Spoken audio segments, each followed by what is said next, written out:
Thank so you. আমাদের আমাদের হচ্ছে 7টা এক্সপেরিমেন্ট, বাট তার মধ্যে 2টা এক্সপেরিমেন্ট হচ্ছে 2 উইকস করে টাইম লাগবে। সো আমরা হোপফুলি 10th উইকের মধ্যে এক্সপেরিমেন্ট গুলো শেষ করে ফেলতে পারবো, এবং 11th উইকে আমরা ধরে রেখেছি তোমাদের কুইজ এবং ভাইবা হবে, যদি ভাইবা হয়। এবং একটা উইক হাতে এক্সট্রা রাখা হয়েছে কারণ বিভিন্ন কারণে তোমাদের গভর্নমেন্ট হলিডে পড়ে যেতে পারে এই ডেতে, সানডে। সেই ক্ষেত্রে আমরা হয়তো ক্লাসটা হবে না, আমরা একটা উইক আমাদের হাতে রাখা হয়েছে। সো জেনারেল এক্সপেরিমেন্ট গুলা সম্পর্কে আইডিয়া হয়েছে সবার, আই গেস। এখানে Yes, কারো sir. কোনো কোশ্চেন আছে? যে কোনো রকম কোশ্চেন? ল্যাবের কাজগুলো তো আমরা হাতে কলমে করতে পারছি না। আমরা যখন অফলাইনে যাব তখন কি আমরা মানে এগুলো শিখতে পারবো? দেখো, তোমাদের এই টার্মটা মেবি অনলাইনে হবে, রাইট? Yes sir. হ্যাঁ, আমি তোমাদের ফার্স্টেই বলেছি যে আমাদের এই কোর্সটা, এই টোটাল ল্যাবটা হচ্ছে টোটাল 4 বছরে যত কোর্স পড়বা বা সবকিছুর সামারি হিসাবে আমরা এটা করতেছি, রাইট? সো এখন তুমি যেরকম ক্রিস্টালোগ্রাফি আমরা একটা এক্সপেরিমেন্টে দেখাচ্ছি, শুধু ক্রিস্টালোগ্রাফির একটা ল্যাব করবা তোমরা, শুধু ক্রিস্টালোগ্রাফির উপর একটা ল্যাব হবে তোমাদের। সো এখন তোমরা হয়তো বা হাতে কলমে শিখতে পারতেছো না বা দেখতে পারতেছো না, হোপফুলি তার আগে কোভিড সিচুয়েশনটা নর্মাল হয়ে যাবে এবং তোমরা ল্যাবে ব্যাক করতে পারবা।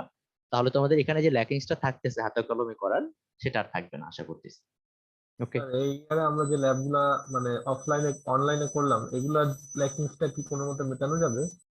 আমি সেটাই তোমাকে বলছি যে আমরা এখানে বিভিন্ন টপিকের উপরে একটা করে এক্সপেরিমেন্ট করতেছি।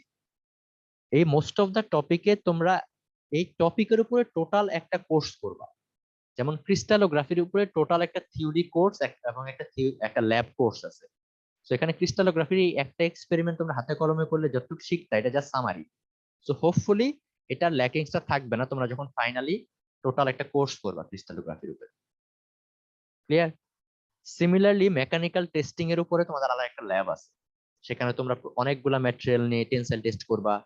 টেনসাইল টেস্টের উপর একটা হয়তো একদিনের পুরো ল্যাব থাকবে, একদিনের একটা এক্সপেরিমেন্ট থাকবে। ইমপ্যাক্ট টেস্টের উপর আলাদা আরেকদিন একটা এক্সপেরিমেন্ট থাকবে। তোমরা টোটাল গুলার আলাদা আলাদা ভাবে একটা বড় কোর্সের মধ্যে পড়বা। তো হোপফুলি তোমাদের এখানকার এই সামারি যে কোর্সটা আমাদের 102, এটা ল্যাকিংসটা হোপফুলি তোমাদের কভার হয়ে যাবে। কি বুঝাইতে পারছি? Yes sir. ওকে। তো অবশ্যই তোমাদের যদি অফলাইনে হতো তাহলে অবশ্যই বেটার হতো, বাট যেহেতু আমাদের এখন কিছু রেস্ট্রিকশনের কারণে আমরা অফলাইনে যেতে পারছি না, তো একদম কিছু না জেনে বসে থাকার থেকে কিছু শেখা বেটার। আমরা চেষ্টা করবো যতটুকু সম্ভব তোমাদের আহ বোঝানোর জন্য। তারপরে তোমাদের যত কোশ্চেন থাকবে আমাদের সবসময় করবা, আমরা চেষ্টা করবো অ্যান্সার দেওয়ার। ওকে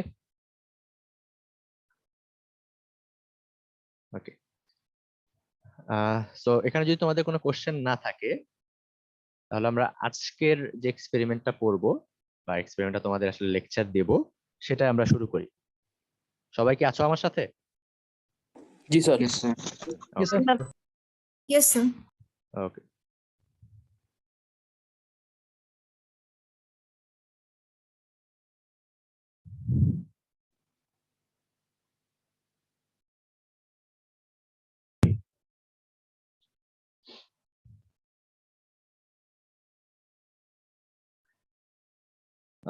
তোমরা কি স্ক্রিন দেখতে পারছো? Yes sir.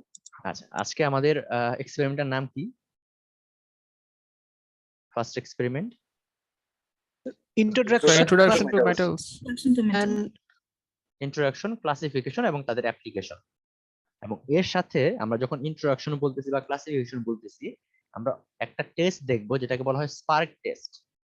নরমালি সবাই কি গ্রাইন্ডিং করা দেখছো? বা তোমাকে আমি সিম্পল ভাবে যদি বলি, কোন একটা মেটালকে যদি রাফ কোনো সারফেসে জোরে ঘষো তাহলে কি হয়? স্পার্ক ক্রিয়েট হয় না? yes sir, yes হ্যাঁ। sir, তো এই যে স্পার্ক ক্রিয়েট হচ্ছে, এই স্পার্কটা কেমন, তার কালার কেমন, তার লেন্থ কেমন, এবং এই স্পার্কের প্রপার্টির উপর আমরা এটা অ্যানালাইসিস করে আমরা ডিটারমাইন করতে পারি এই ম্যাটেরিয়ালটা কি হতে পারে। ফেরাস ম্যাটেরিয়াল গুলা এবং এর মধ্যে কার্বন পার্সেন্টেজ কত হতে পারে এটা আমরা অ্যাজিউম করতে পারি। এটা কিন্তু অ্যাজিউম করা বা প্রেডিক্ট করা। তুমি যদি আসলেই শিওর হতে চাও, 100% সার্টেইন হতে চাও এটা কি ম্যাটেরিয়াল, তাহলে কিন্তু তোমার কেমিক্যাল কম্পোজিশন অ্যানালাইসিস করতে হবে, যেটা তোমরা পরবর্তীতে বিভিন্ন কোর্সে করবা। আচ্ছা, তো আমরা ফার্স্টে যদি ইন্ট্রোডাকশন টু মেটালস বলি, মেটালস কি? মানে সিঙ্গেল লাইনে কেউ বলতে পারবা মেটালস কি? যে সমস্ত মৌলিক পদার্থের সর্বশেষ শক্তি স্তরে কম সংখ্যক ইলেকট্রন থাকে তারাই ধাতু। So free electron move করতে পারে ফাইনাল শেলে। মানে এস ব্লক যে মৌলগুলো। ওকে, সবারটাই আয়নাইজেশন এনার্জি এস এবং ডি। ওকে, সবাই তোমরা বলতেছো রাসায়নিক শক্তিটা বেশি থাকে। ওকে, তোমাদের সবার পয়েন্ট চুম্বকের সাথে মোটামুটি ঠিক রিলেট আছে। করে কিছু বলা যায়? হ্যাঁ বলো। যে সকল পদার্থ চুম্বক ক্ষেত্রের সাথে সামান্য আকর্ষণ করে বা খুব দৃঢ়ভাবে আকর্ষণ বল অনুভব করে তাদেরকে মেটাল বলা যাবে? তাদেরকে তুমি ফেরাস মেটাল বলতে পারবা, কারণ সব মেটাল কিন্তু তো করে ফেরোম্যাগনেটিক, না ওগুলো হতে পারে। ফেরোম্যাগনেটিক সেগুলো। তারা ফেরোম্যাগনেটিক, মানে মেটালের মধ্যে কিছু সংখ্যক আছে যারা আবার ম্যাগনেটিক প্রপার্টি শো নাও করতে পারে। তো যদি তুমি এই প্রপার্টি দিয়ে বলতে চাও তাহলে সবগুলাকে মেটালকে তুমি ইনক্লুড করতে পারবা না। ওকে, আচ্ছা এখন বলো তো আমাদের ডেইলি লাইফে আমরা যেসব জিনিসপত্র দেখি বা আমরা ইউজ করি সেখানে মেটালের পার্সেন্টেজ কেমন? 100%। Huge, right? তো আমাদের তোমরা এখন যেখানেই আছো না কেন, তোমরা যদি আশেপাশে তাকাও অবশ্যই মেটাল দেখতে পারো, রাইট? জি স্যার। তো সবাই যদি তোমাদের আশেপাশে যেখানে বসে আছো এখানে বসেই মেটাল দেখতে পারো, তার মানে বোঝা যায় কি মেটাল আমাদের ডেইলি লাইফের সাথে একদম ওতপ্রোতভাবে জড়িত আছে, রাইট? মানে আমরা সবসময় ইউজ করতেছি। ওকে, সো মেটালটাকে আসলে আমরা অনেক ভাবে ক্লাসিফাই করতে পারি। এর ফর্ম কেমন, এটা কি দ্বারা তৈরি। অনেক সময় আমরা মেটাল তৈরি করি হচ্ছে একাধিক মেটাল একসাথে করে, যেটাকে আমরা অ্যালয়িং বলি। বিভিন্ন মেটাল একসাথে মিক্স করে আমরা অ্যালয়িং করি, কারণ হচ্ছে আমরা চাই একটা পার্টিকুলার প্রপার্টি। ধরো তুমি একটা ইলেকট্রিক ওয়্যার বা কারেন্ট পাস হবে এরকম একটা জিনিস তৈরি করবা, আর আরেকটা হচ্ছে ধরো সাইকেলের হ্যান্ডেল তৈরি করতেছো। ওকে, দুইটা কি তুমি সেম মেটাল ইউজ করবা? বা না। তুমি যখন সাপোজ তুমি ইলেকট্রিক ওয়্যার তৈরি করার জন্য কোন একটা মেটাল সিলেক্ট করবা, তখন তুমি কি দেখো? ওই মেটালটার কোন কোন প্রপার্টি গুলো তুমি আগে দেখো? সরি আবার বলো। পরিবাহিতা, রোধ। রাইট। So তো দেখো conductivity, তোমাকে আমি একটা অ্যাপ্লিকেশন বললাম যে এই কাজের জন্য একটা মেটাল সিলেক্ট করতে, তুমি কিন্তু ফার্স্টেই দেখলা যে ওই কাজের জন্য আসলে আমার কি কি লাগে, রাইট? yes sir. তুমি যদি একটা ইলেকট্রিক ওয়্যার তৈরি করতে চাও তাহলে তুমি আগে অবশ্যই লাগবে যেন ইলেকট্রিসিটি পাস হয়। এটা হচ্ছে আমার ফার্স্ট ক্রাইটেরিয়া, এটা ফার্স্ট প্রপার্টি। তারপর আরো কিছু প্রপার্টি আসবে যে আসলে এটা কি ওয়্যারের মতো করে চিকন এরকম শেপ দেয়া যায় কিনা। যদি শেপ না দিয়ে যায় তাহলে তুমি ওয়্যার ফর্মে নিতে পারবা না, রাইট?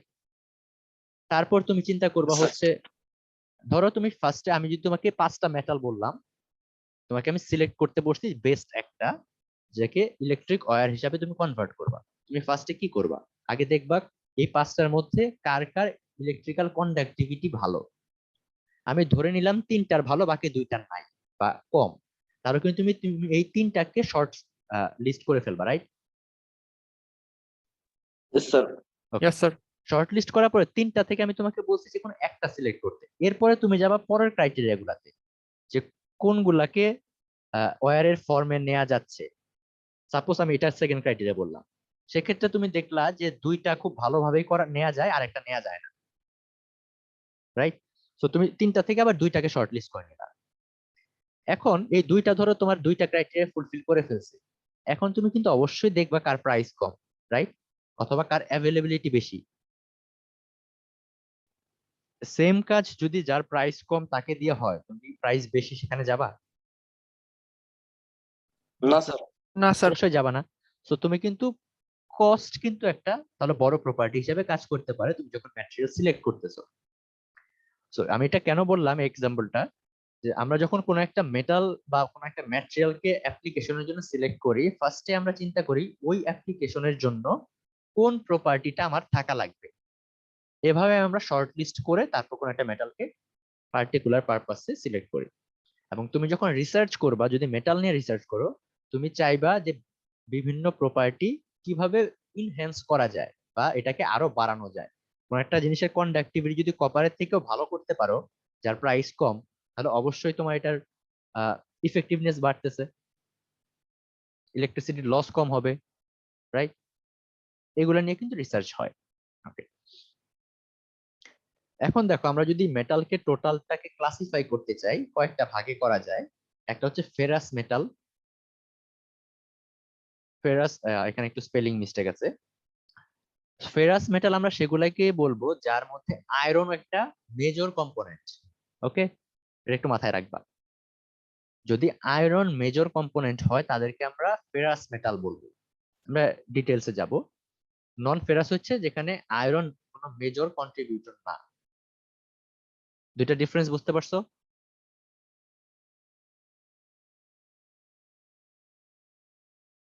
আমার কথা কি শুনতে পারছো তোমরা? Yes sir. Yes, sir. Yes sir. Sir তো শুধু এটাই- স্পেসিফিক্যালি আয়রন নাকি অন্য কোনো হ্যাঁ, আমি তোমাকে আগে বলি যে আয়রন যদি মেজর কন্ট্রিবিউটর হয় তাহলে সেটা ফেরাস মেটালের মধ্যে পড়বে। এখন ফেরাস মেটালের মধ্যে আবার অনেক ধরনের ক্লাসিফিকেশন হয়, আমরা একটু পরে স্যার দেখবো। স্যার হ্যাঁ বলো। আচ্ছা, তার মানে যেই কম্পোজিট গুলো থাকবে তার মধ্যে ফেরাসের সংযুতিটা সবচেয়ে বেশি হবে, এই নাকি? না, আমি বলতেছি হ্যাঁ, মানে তুমি, আমরা এটা কম্পোজিট না, তুমি অ্যালয় বলো। মেটাল যখন অনেকগুলোকে মিক্স করে তৈরি করে এটাকে মধ্যে অ্যালয় বলা হয়। আর একটা কোশ্চেন alloy? ছিল, হ্যাঁ বলো। স্যার ওই যে মেটালস ফর ইন্ডাস্ট্রিয়াল ইউজ এর নিচে লেখা ফেরাস মিলস, এখানে কি মিলস হবে না মেটালস হবে? না না, মেটালস হবে, একটা স্পেলিং মিস্টেক আছে, মেটালস হবে। যেটাই হবে সবার জন্য। তোমার কথাটা কেটে আসতেছে। স্যার এখানে মেটাল Alloy বলতে হলো- অ্যালয় বোঝাচ্ছে। এখানে মেটালস বলতে অ্যালয় গুলাও কাইন্ড অফ মেটাল। মেটাল হচ্ছে একটা মেজর গ্রুপ, যেখানে পিওর মেটাল হতে পারে, অ্যালয় আসতে পারে। ক্লিয়ার? জি স্যার। আমরা মেটালকে দুইটা পার্টে ভাগ করতে পারি, একটা হচ্ছে পিওর মেটাল আর একটা হচ্ছে অ্যালয়। পিওর মেটাল হচ্ছে শুধু সিঙ্গেল 100% কন্ট্রিবিউটর হচ্ছে একটা মেটাল। সাপোজ শুধু আয়রন, তুমি যদি পিওর আয়রনের কথা চিন্তা করো, পিওর আয়রন এটা হচ্ছে পিওর মেটাল। যখন এর মধ্যে তুমি কার্বন অ্যাড করলা, ম্যাগনেসিয়াম অ্যাড করলা, carbon, magnesium, suppose sulphur add করলা অথবা সিলিকন অ্যাড করলা, তখন এটা হয়ে গেল আয়রনের অ্যালয়, যেটাকে আমরা বলি স্টিল। স্টিলের নাম তো সবাই শুনছো, right? Yes sir. So steel is a kind of alloy of iron. Okay, so steel তো মেটাল, আয়রনও পিওর আয়রনও মেটাল। আমরা টোটালটাকে মেটাল বলতেছি। এবং যেসব জায়গা, এখন ধরো তুমি যদি, আমি যদি কপার বলি, কপারের মধ্যে কি আয়রন আছে? Pure No, sir. Copper. So pure কপারটা স্যার। যাবে নন ফেরাসে। এখন পিওর কপারে যদি তুমি 1% 2% আয়রন দাও, 1% অথবা 2% অন্য কিছু অ্যাড করলা, বা আমি ধরো আয়রনই অ্যাড করলা, এফি, এখানে কি আয়রনটাকে মেজর কন্ট্রিবিউটর নো নাকি স্যার। Allowing element? তুমি অল্প কিছু অ্যাড করছো, যখন অল্প অ্যাড করছো সে কিন্তু ফেরাস হয়ে গেল না, তাহলে কিন্তু পিওর বা মেজর কন্ট্রিবিউটরটা কিন্তু কপারে রয়ে গেছে। সো এটা কিন্তু কপারের অ্যালয় হবে, বাট নন ফেরাস মেটাল হবে। সো ফেরাস নন ফেরাসের মধ্যে পার্থক্যটা বুঝতে পারছো? Yes sir. Okay, Yes, sir. আমরা তারপর একটু এটার আরো ক্লাসিফিকেশন দেখবো একটু পরে সামনে আছে। টোটাল পার্সেন্টেজ যদি 15 বা 20% হয় তখনও কি সেটা নন ফেরাস হবে? এটা তো হ্যাঁ, 20-15 এটাও কম। ফেরাস হচ্ছে মেইনলি আয়রন থাকবে, তার মধ্যে 20-30, মানে তুমি এভাবে চিন্তা করতে পারো 50% উপরে থাকবে আয়রন। স্যার যদি এমন তো কিছু হয় যে অধিকাংশ যদি আয়রন থাকে তখন সেটা বলবো আর কি। সেটা হবে ফেরাস, রাইট? স্যার একটা কোশ্চেন ছিল, যদি এরকম হয় যে ওই 50-20% যে মেটাল আছে, মানে যে মনে করো কপার বা ফেরাস, এই ফেরাসটাই পুরা অ্যালয়টার প্রপার্টিটা ডমিনেট করতেছে, তাহলে কি আমরা ওটাকে ফেরাস বলবো না নন ফেরাস বলবো? এখন দেখো, জেনারেলি আয়রনের অ্যামাউন্ট যদি কম থাকে তাহলে এটাকে ডোমিনেট করে না। যদি করে, আয়রনের প্রপার্টিটা ডোমিনেট করতেছে, তাহলে তুমি এটাকে ফেরাস বলবা। Thank you sir. ওকে, আচ্ছা আমরা এই দুইটার টাইপ আরো দেখবো, সামনে আছে। প্রেশাস মেটালের নাম কয়েকটা বলতে পারবা? Platinum, Silver, gold, silver, Silver, platinum. Silver, copper, silver, আর plutonium. হ্যাঁ রাইট। হাই টেম্পারেচার কিছু মেটাল আছে যেটা হচ্ছে আমরা হাই টেম্পারেচার অ্যাপ্লিকেশনের জন্য ইউজ করি। এটা ফেরাস নন ফেরাস দুইটা হইতে পারে, বাট আমরা এটা ইউজ অ্যাপ্লিকেশন হিসেবে হাই টেম্পারেচার মেটাল বলতে পারি। Tungsten maybe. হ্যাঁ, আমরা কিছু দেখবো। রেয়ার আর্থ মেটাল আছে কিছু, বা রেয়ার মেটাল আছে যেটা মানে নরমালি অ্যাভেলেবল না বা খুব কম পাওয়া যায়। Okay? আমরা যদি ডিটেলসে দেখি, ধরো ফেরাস মেটালের মধ্যে কি আসবে? আয়রনটা আমরা বললাম যে বেসিক ইনগ্রেডিয়েন্ট হিসেবে কাজ করবে বা মেজর কন্ট্রিবিউটর হিসেবে কাজ করবে। সো মেইনলি ফেরাস মেটাল গুলো আসলে অ্যালয়।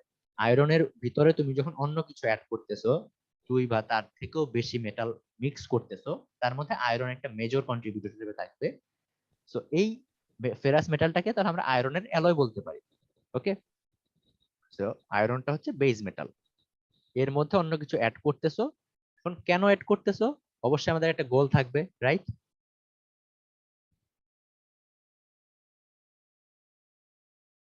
আমরা তো কোনো কারণ ছাড়া অ্যাড করব না, রাইট? জি স্যার। আচ্ছা, এখন তোমাকে যদি আমি একটা এক্সাম্পল বলি, তুমি যদি একদম পিওর আয়রন বলো, একদম পিওর আয়রন, এর কিন্তু স্ট্রেংথ খুব বেশি না, স্ট্রেংথ কম। ওকে, এখন আমি এর স্ট্রেংথ বাড়ানোর জন্য, স্ট্রেংথ, হার্ডনেস, এইসব প্রপার্টি আমার অ্যাপ্লিকেশনের জন্য লাগবে, রাইট? যদি কোনো একটা জিনিস নরম হয়, তাহলে সেটাকে তো আমি স্ট্রাকচারাল বা কোনো কিছু, স্ট্রাকচারাল ম্যাটেরিয়াল তো বোঝো, যেগুলো দিয়ে আমরা কোনো স্ট্রাকচার তৈরি করি। যেমন আমরা বিল্ডিং বানানোর জন্য কি কি ম্যাটেরিয়াল ইউজ করি? Rod, steel, cement, concrete, brick. হ্যাঁ, সো আমরা রড ইউজ করতেছি, সিমেন্ট ইউজ করতেছি, বালি ইউজ করতেছি, ব্রিক ইউজ করতেছি, সবই হচ্ছে স্ট্রাকচারাল ম্যাটেরিয়াল। আর এর মধ্যে যদি স্ট্রাকচারাল মেটাল বলো, তাহলে কিন্তু রড, রাইট? yes sir. তো এই যে স্ট্রাকচারাল মেটালটা তুমি ইউজ করলা, বা রডটা আসলে রিবার বলে, বা এটা এটা one kind of steel. Okay, so এই যে স্টিলটা ইউজ করলা, তুমি কিন্তু পিওর আয়রন ইউজ করো নাই, কারণ এর স্ট্রেংথ কম। তুমি যে একটা বিল্ডিং এর ভিতরে রড ইউজ করতেছো, এ যদি শক্ত না হয়, এর স্ট্রেংথ বেশি না হয়, সে কিন্তু ভেঙে যাবে বা লোড নিতে পারবে না, রাইট? সো তোমার sir. Pure Yes, sir. আয়রনটাকে এখন কি কি মিক্স করলে এর স্ট্রেংথ বাড়বে সেটা নিয়ে রিসার্চ হয়েছে, গবেষণা, মানে অনেক কিছু হয়েছে, ট্রায়াল এন্ড এরর হয়েছে। এখন দেখা যায় এস্টাবলিশড মেথড আমরা ফলো করি। যেমন কার্বন, কার্বন যদি তুমি অ্যাড করো, তাহলে লোহা হচ্ছে এর স্ট্রেংথ অনেক বেড়ে যায়। আচ্ছা, তোমরা কি ব্ল্যাক স্মিথ বা কামারের কাজ করতে দেখছো কেউ? Yes, sir. কিভাবে sir. করে একটু বলো তো, ইয়েস স্যার। যে কোনো একজন বলো কিভাবে করে। আর ওটা হাই টেম্পারেচারে মেটালটা নরম করে, তারপরে হাতুড়ি বা সামথিং দিয়ে ওটা শেপে আনে, ঠিক আচ্ছা, করে। যখন নরম করে বা হাই টেম্পারেচারে হিট করে, কি দিয়ে হিট করে দেখছো? কয়লা, রাইট? হ্যাঁ। আচ্ছা, কেউ কি বলতে পারবে কয়লার কাজ কি এখানে? কার্বন আগুনটাকে জ্বালানো। কয়লা এখানে দুইটা, তাপ ধরে রাখে স্যার। কার্বন অ্যাড করা। আমি তোমাকে বলি এখন, এই যে তুমি কয়লা দিচ্ছ, কয়লা হচ্ছে ফুয়েল হিসেবে কাজ করতেছে, রাইট? yes sir. কয়লার দাম কম, তুমি গ্যাস দিয়ে এটাকে গরম করতে গেলে তোমার গ্যাসের কস্ট বেশি লাগতো, রাইট? yes sir. যখন একটা ছুরি বা দা বানাতে দাও, তখন কিন্তু অবশ্যই বেশি টাকা দাও না তাকে, নরমালি হচ্ছে কম টাকাই দেয় মানুষ। জি স্যার। সো তুমি যদি এখানে, সে যদি গ্যাস ইউজ করে এটাকে গরম করতো, তারপরে সে আবার নিজের একটা ফিজিক্যাল অ্যাক্টিভিটি করার পর সে একটা পার্টিকুলার শেপ দিচ্ছে, আর টাইম ওয়েস্ট করতেছে বা টাইম দিচ্ছে সে, তার কিন্তু লাভ হতো না। তো কয়লা কিন্তু খুব কম দামে সে নিতে পারতেছে, সো ফুয়েল হিসাবে ইউজ হচ্ছে কয়লা, এটা হচ্ছে একটা পারপাস। সেকেন্ড পারপাস, যেটা হয়তো কামার নিজেও জানে না, হয়তো কামার কিন্তু আমাদের যারা ব্ল্যাক স্মিথের কাজ করে, তারা কিন্তু মেইন থিওরিটা ভিতরে কিন্তু কি হচ্ছে সেটা কিন্তু তারা জানে না। তারা জানে অথবা তারা দেখে আসতেছে, তার হয়তো তার বাবা তার দাদা ওই কাজ করতো বা আশেপাশে কাউকে দেখছে যে এইভাবে করলে মেটালটা শেপ দেওয়া যায় এবং শক্ত হয়, এই জন্য তারা করে আসতেছে। হয়তো অনেকেই জানে না, আবার অনেকে জানে। তো এই যে কয়লাটাকে তুমি গরম করতেছো, কয়লার মধ্যে কিন্তু মেইনলি কি কার্বন, এক হচ্ছে গরম হওয়ার কারণে সে নরম হচ্ছে, প্লাস কার্বন ডিফিউজ হচ্ছে। তোমরা ডিফিউশন করছো না? Diffusion, sir yes sir. ব্যাপন ব্যাপন, হ্যাঁ তোমরা যারা বাংলা মিডিয়ামে তারা ব্যাপন পড়ছো right? Yes, sir. Yes, sir. যখন টেম্পারেচার বাড়ে তখন কি ব্যাপনটা বাড়ে না কমে? বাড়ে স্যার। বাড়ে। ব্যাপন বাড়ে রাইট? সো এই যে হাই টেম্পারেচারে তুমি হিট করতেছো, লোহাটা লাল হয়ে যাচ্ছে, তখন কার্বন আছে আশেপাশে, এই কার্বন কিন্তু ব্যাপন করে ভিতরে ঢুকবে। আমি যদি এটাকে একটা আয়রন বলি, তাহলে বাইরে থেকে কার্বন ভিতর দিকে ঢুকতে থাকবে, রাইট? এখন তোমাদের যখন ক্রিস্টালোগ্রাফি পড়াবে থিওরিতে, বা আমরা নেক্সট ক্লাসে দেখবা আয়রনের মধ্যে অনেক ছোট ছোট জায়গা আছে যেটাকে আমরা হোল বলি। দুই ধরনের হোল আছে, অক্টাহেড্রাল, টেট্রাহেড্রাল, আমরা ডিটেইলসে পরে পড়বো। এই হোলগুলাতে কার্বন গুলা বসে যায়। যখন কার্বন গুলা বসে যায়, এই টোটালটা স্ট্রেংথ বেড়ে যায়। ওকে, তারপর তুমি যখন এটাকে আবার হাতুড়ি দিয়ে বা হ্যামার দিয়ে পিটাচ্ছ, পিটায় শেপ দিচ্ছ, এই পিটানোর কারণেও তার ভিতরে কিছু ইন্টারনাল চেঞ্জ হয় যে তার স্ট্রেংথটাকে বাড়ায় দেয়। সেটা আমরা পরে দেখবো। সেটা হয়তো তোমাদের এই যে থার্ড বা ফোর্থ এক্সপেরিমেন্টে স্যার ডিটেইলসে বলতে পারে। সো এই যে টোটালি কিন্তু তুমি একটা শেপ চেঞ্জ করতে চাইছিলা, তোমার ইনিশিয়াল গোল ছিল একটা নির্দিষ্ট শেপ থেকে একটা পার্টিকুলার ইউজফুল শেপ, নাইফ তৈরি করবা বা কোনো কিছু তৈরি করতেছো ওই শেপে নেয়া। বাট এই প্রসেসের মধ্যে কিন্তু তার স্ট্রেংথটাও বেড়ে যাচ্ছে, রাইট? Yes sir. আবার তুমি যদি খেয়াল করো, অনেক পুরাতন বা অনেক দিন ধরে তুমি কোনো একটা ছুরি বা নাইফ ইউজ করতেছো, এর মধ্যে সাপোজ তুমি চিন্তা করো কোরবানির সময় আমরা অনেক ছুরি ইউজ হয়, আমরা প্রত্যেকবার দাঁড় দেই বা ব্ল্যাক স্মিথের কাছে নিয়ে যাই, সেটাকে সে শাইন করে দেয় বা শার্পনেস বাড়ায় দেয় সাইডে। অনেক বছর পর দেখবা এটার হয়তো এই সাইডের যে এজটা ভেঙে যাচ্ছে। এর কারণ হচ্ছে তুমি অনেকবার যখন এরকম প্রসেসটা কন্টিনিউ করবা, বারবার হিট করতেছো, কার্বন দিচ্ছ, একসময় কার্বনের পরিমাণ যখন অনেক বেশি হয়ে যাবে, এই জিনিসটা তখন আর অনেক হার্ডনেস বেড়ে যায়। এই জন্য ডাক্টিলিটি একটা প্রপার্টি আছে যেটা তোমাদের ডিটেলস হয়তো পড়াবে। এই হার্ডনেস বেড়ে যাওয়ার জন্য সেটা ভেঙে যায়, ভঙ্গুর হয়ে যায় জিনিসটা। ওকে, আচ্ছা স্যার, একটা কোশ্চেন ছিল। হ্যাঁ বলো। আচ্ছা, এখানে কয়লা থেকে কার্বন কি কার্বন পার্টিকেল হিসেবে যাওয়া সম্ভব না? এখানে তো কার্বন ডাই অক্সাইড হিসেবে যাবে স্যার। কার্বন ডাই অক্সাইড হিসেবে সাইডে যাবে, এটা কার্বন অ্যাটম হিসেবে ভিতরে ঢুকবে, হুম। অ্যাটমের ডিফিউশন হবে। ওকে, স্যার লাস্টের দিকে তাহলে বাড়তে বাড়তে কি তখন কি এটার ফেরাস মেটাল থাকবে এটা নাকি ফেরাস কার্বন? থাকবে, বাট আমরা ইনিশিয়ালি বলতেছিলাম লো কার্বন পার্সেন্টেজ স্টিল, আস্তে আস্তে এটা বাড়তে হাই কার্বন স্টিল হয়ে যেতে পারে, এবং পরবর্তীতে যখন হাই কার্বন হয়, তোমরা যখন ক্রিস্টালোগ্রাফিতে আমরা দেখবো হয়তো অথবা ফেজ ডায়াগ্রাম যখন দেখবো, তখন দেখবা যে এটার ভিতরের ইন্টারনাল কিছু স্ট্রাকচারাল চেঞ্জ হয়, এই কারণে সে ভঙ্গুর হয়ে যায়। সে ফেরাসই থাকে, বাট এই কার্বনটা তার হার্ডনেস বাড়াই দেয় এবং এই জিনিসটাকে ভঙ্গুর করে ফেলে, সে ইজিলি ভেঙে যায়।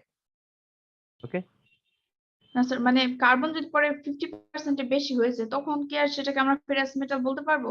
কারণ পার্সেন্টেজ তো কার্বনের বেড়ে 50% এর গেছে। বেশি আর তো আসলে তুমি কখনো অ্যাড করবা না, মানে জেনারেলি তো 50% এর বেশি তুমি কখনো অ্যাড করবা না। এই যে আমরা তুমি ডেফিনেশনটা আগের মতোই খেয়াল করো, যে মেইন যদি বেস মেটালটা, বেস তো আমরা বলি 50%, যে বেস মেটালটা যদি আয়রন হয়, তার মধ্যে কার্বন তুমি যদি 40% দাও, তাহলে তুমি ফেরাস বলতে পারবা, কোনো সমস্যা নাই। বাট যদি এটা 50-র উপরে বলে ফেলো, তাহলে তো কার্বনটাই বেস হয়ে গেল, right? Yes sir. Okay, sir এমনি তো অ্যাটমসফিয়ারে অনেক কার্বন ডাই অক্সাইড আছেই, রাইট। মানে ওই কার্বন থেকে তো ওই কয়লা থেকে যাওয়াটা কি নেসেসারি ছিল? আচ্ছা, এখানেও কিছু জিনিস আছে। কার্বন ডাই অক্সাইড যেটা আছে, সেটা ডেনসিটি কেমন? খুবই কম। 0.003। এরকম ডেনসিটি থেকে যাওয়াটা কি তুমি ডিফিউশন পড়ছো, রাইট? বা ব্যাপন পড়ছো? যেখানে ডেনসিটি বেশি সেখান থেকে কম ডেনসিটির দিকে যায়, নাকি কম ডেনসিটি থেকে বেশির দিকে যায়? বেশি থেকে কম। বেশি থেকে কম। বেশি থেকে কমের দিকে স্যার। পিওর কয়লা যেখানে অলমোস্ট 100% কার্বন, অলমোস্ট, কারণ অন্য কিছু থাকতে পারে, সেখান থেকে মেটালে ঢোকাটা তার জন্য ইজিয়ার হবে, কারণ মেটালে তো ধরো 0.5% আছে সাপোজ, অথবা মানে স্টিল, তুমি তো স্টিল নিয়েই দাও ওখানে, পিওর তো দাও না। পিওর হলে ধরো কার্বন নাই, তাহলে ইজিলি ঢুকবে নাকি 0.002 থেকে ঢুকবে? 100% থেকে। তোমরা ডিফিউশন পড়ার সময় একটা টার্ম পড়ছো না, অ্যাক্টিভেশন এনার্জি, বা Yes, sir. কোন সক্রিয় রিঅ্যাকশন শক্তি। পড়ার সময় পড়ছো না, এরকম একটা হিল থাকে, energy Yes, hill. sir. Yes sir. সক্রিয়ণ হিলটা- শক্তি স্যার। হ্যাঁ, সক্রিয়ণ শক্তি, রাইট। সো এই হিলটা ওভারকাম করলে সে রিঅ্যাকশন হয় বা ব্যাপন হয়, এটা পড়ছো। Yes sir. Yes, sir. এই হিলটা আসলে দেখা যায় তোমার অ্যাটমসফিয়ার থেকে যে কার্বন ডাই অক্সাইড আছে, সেটা কিন্তু আবার কার্বন ডাই অক্সাইড হিসাবে আছে, এটা কি তোমাকে ভাঙতে হবে, রাইট? কার্বন ডাই অক্সাইড কিন্তু জেনারেল অবস্থায় স্টেবল, এটা ভাঙার জন্য কিন্তু তোমার হিট লাগবে, অনেক এনার্জি লাগবে।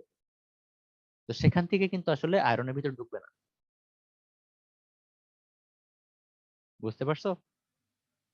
Yes, sir. Yes, জি sir, স্যার, বুঝছি, জি sir. স্যার। ওকে, এই আমি যেগুলো বললাম, তোমরা আস্তে আস্তে তোমরা যখন বিভিন্ন কোর্স করবা, এগুলো ডিটেলস আস্তে আস্তে জানবা। আমি তোমাদের জাস্ট সামারিটা বলতেছি বোঝার সুবিধার জন্য। হয়তো অনেক কথা মনে থাকবে, অনেক কথা মনে থাকবে না, বাট যতটুকু মনে রাখতে পারো এটাই তোমাদের বেনিফিট ফিউচারের জন্য। ওকে, সো দেখো, ফেরাস মেটালকে আবার অনেক ভাবে ভাগ করা যায়। কাস্ট আয়রন নাম শুনছো? Yes, sir. Yes, sir. রট আয়রনের নাম শুনছো? না, sir. না স্যার। ঢালাই লোহা, তারপরে Yes, sir. ইয়েস বাংলায় কি বলে এটাকে? এটাকে রট আয়রনই বলে আসলে। Sir, পেটা লোহা। পেটা লোহা, হ্যাঁ, রাইট। এটা হচ্ছে ঢালাই লোহা, এটা হচ্ছে পেটা লোহা, এটা হচ্ছে স্টিল। তো স্টিলই, স্টিলের মধ্যে আবার কার্বন স্টিল আছে, লো কার্বন স্টিল, এটা হচ্ছে লো কার্বন স্টিল, আবার হতে পারে হাই কার্বন স্টিল, এটা আমরা একটু পরেই দেখবো। বিভিন্ন অ্যালয় স্টিল হইতে পারে, এখানে অ্যালয়ের কম্পোজিশন অন্যান্য নিকেল, ক্রোমিয়াম, এইসব কম্পোজিশন বেশি। যেমন অ্যালয় স্টিলের মধ্যে একটা হইতে পারে স্টেইনলেস স্টিলের নাম শুনছো? SS. Yes sir. Yes, sir. SS এর সুবিধা কি, সবচাইতে বড় সুবিধা Sir, কি? মরিচা বিরোধী। মরিচা পড়ে না। Moricha. এখন নরমালি যদি আমরা লোহাকে রেখে দেই, দেখবা উপরে লালচে হয়ে গেছে, রাইট? বা আমরা বলি মরিচা পড়ে গেছে, রাস্ট। Yes, sir. রাস্ট পড়ে গেছে। রাস্টটা কি ফর্মুলা? Sir, Fe2O3 Fe2O3 এটা হইতে পারে, অথবা এফইও, তুমি যেটাই বলো, মানে অক্সাইড তৈরি করে আয়রনের, right? 2H2O sir. Yes, sir. হ্যাঁ, মানে ওটা আমি জাস্ট মেন অক্সাইডটা বললাম। Yes sir. দেখো, তুমি যখন ক্রোমিয়াম অ্যাড করো তখন আসলে কি হয় তোমাদের? আজকে এটা হয়তো ডিটেলসে জানার দরকার নাই, বাট তোমরা কি ইন্টারেস্টেড জানতে? Yes, sir. Sir. আচ্ছা, Yes, তাহলে sir. সংক্ষেপে বলি। তুমি যখন ক্রোমিয়াম অ্যাড করতেছো, একটা আয়রন বার চিন্তা করলাম, এই আয়রন বারের বাইরে ক্রোমিয়াম যেটা তুমি অ্যাড করলা, জেনারেলি এসএস বা স্টেনলেস স্টিল তৈরি করার জন্য 10% এর উপরে ক্রোমিয়াম লাগে। 10% এর উপরে ক্রোমিয়াম দিতে হয়, সাথে নিকেল বা অন্যান্য কিছু আসে। ক্রোমিয়াম হচ্ছে এখানে মেজর অ্যালয়িং এলিমেন্ট বলি আমরা। যখন ক্রোমিয়াম অ্যাড করবা, ক্রোমিয়ামটা অক্সিজেনের সাথে রিয়েক্ট করে ক্রোমিয়াম অক্সাইড, ক্রোমিয়াম অক্সাইডের একটা লেয়ার তৈরি করবে বাইরে। এই লেয়ারটা হচ্ছে প্রোটেক্টিভ লেয়ার। ওকে, এই প্রোটেক্টিভ লেয়ারটা কি করে, বাইরের যে অক্সিজেন এবং ভিতরের যে আয়রন, এই দুইটার মধ্যে ইন্টারঅ্যাকশন করতে দেয় না। যদি ইন্টারঅ্যাকশন না হয়, তাহলে কি আয়রন অক্সাইড তৈরি হবে? No sir. No, iron sir. Oxide তৈরি না হলে মরিচা পড়বে না। অ্যাটমসফিয়ারে ওয়াটার ভেপরের সাথে রিঅ্যাক্ট করে না। কোনোটাই করতে পারে না, কারণ এই প্রোটেক্টিভ একটা ক্রোমিয়াম অক্সাইডের লেয়ার। আচ্ছা। এবং এই যে আমি বললাম, এই করোশন, করোশন নামে তোমাদের একটা কোর্স আছে থার্ড ইয়ারে, মেবি থার্ড ইয়ারে, হ্যাঁ। কত ভাবে করোশন হইতে পারে, কি কি টাইপের করোশন হয়, এটা রোধ করা যায় কিভাবে, এগুলা ডিটেইলস একটা 3 ক্রেডিটের কোর্স আছে তোমাদের। ওকে Yes, sir. ওকে, সো দেখো, কাস্ট আয়রনটা আসলে কোথায় ইউজ হয়? ঢালাই লোহা। আচ্ছা, কাস্ট আয়রনের নাম কিভাবে হয়েছে, এটা কি বলতে পারবা কেউ? কেন আমরা এটাকে কাস্ট আয়রন বলি? স্যার বিভিন্ন মোল্ডে দিয়ে জিনিসটা রেডি করা হয় মেবি Yes. তাই।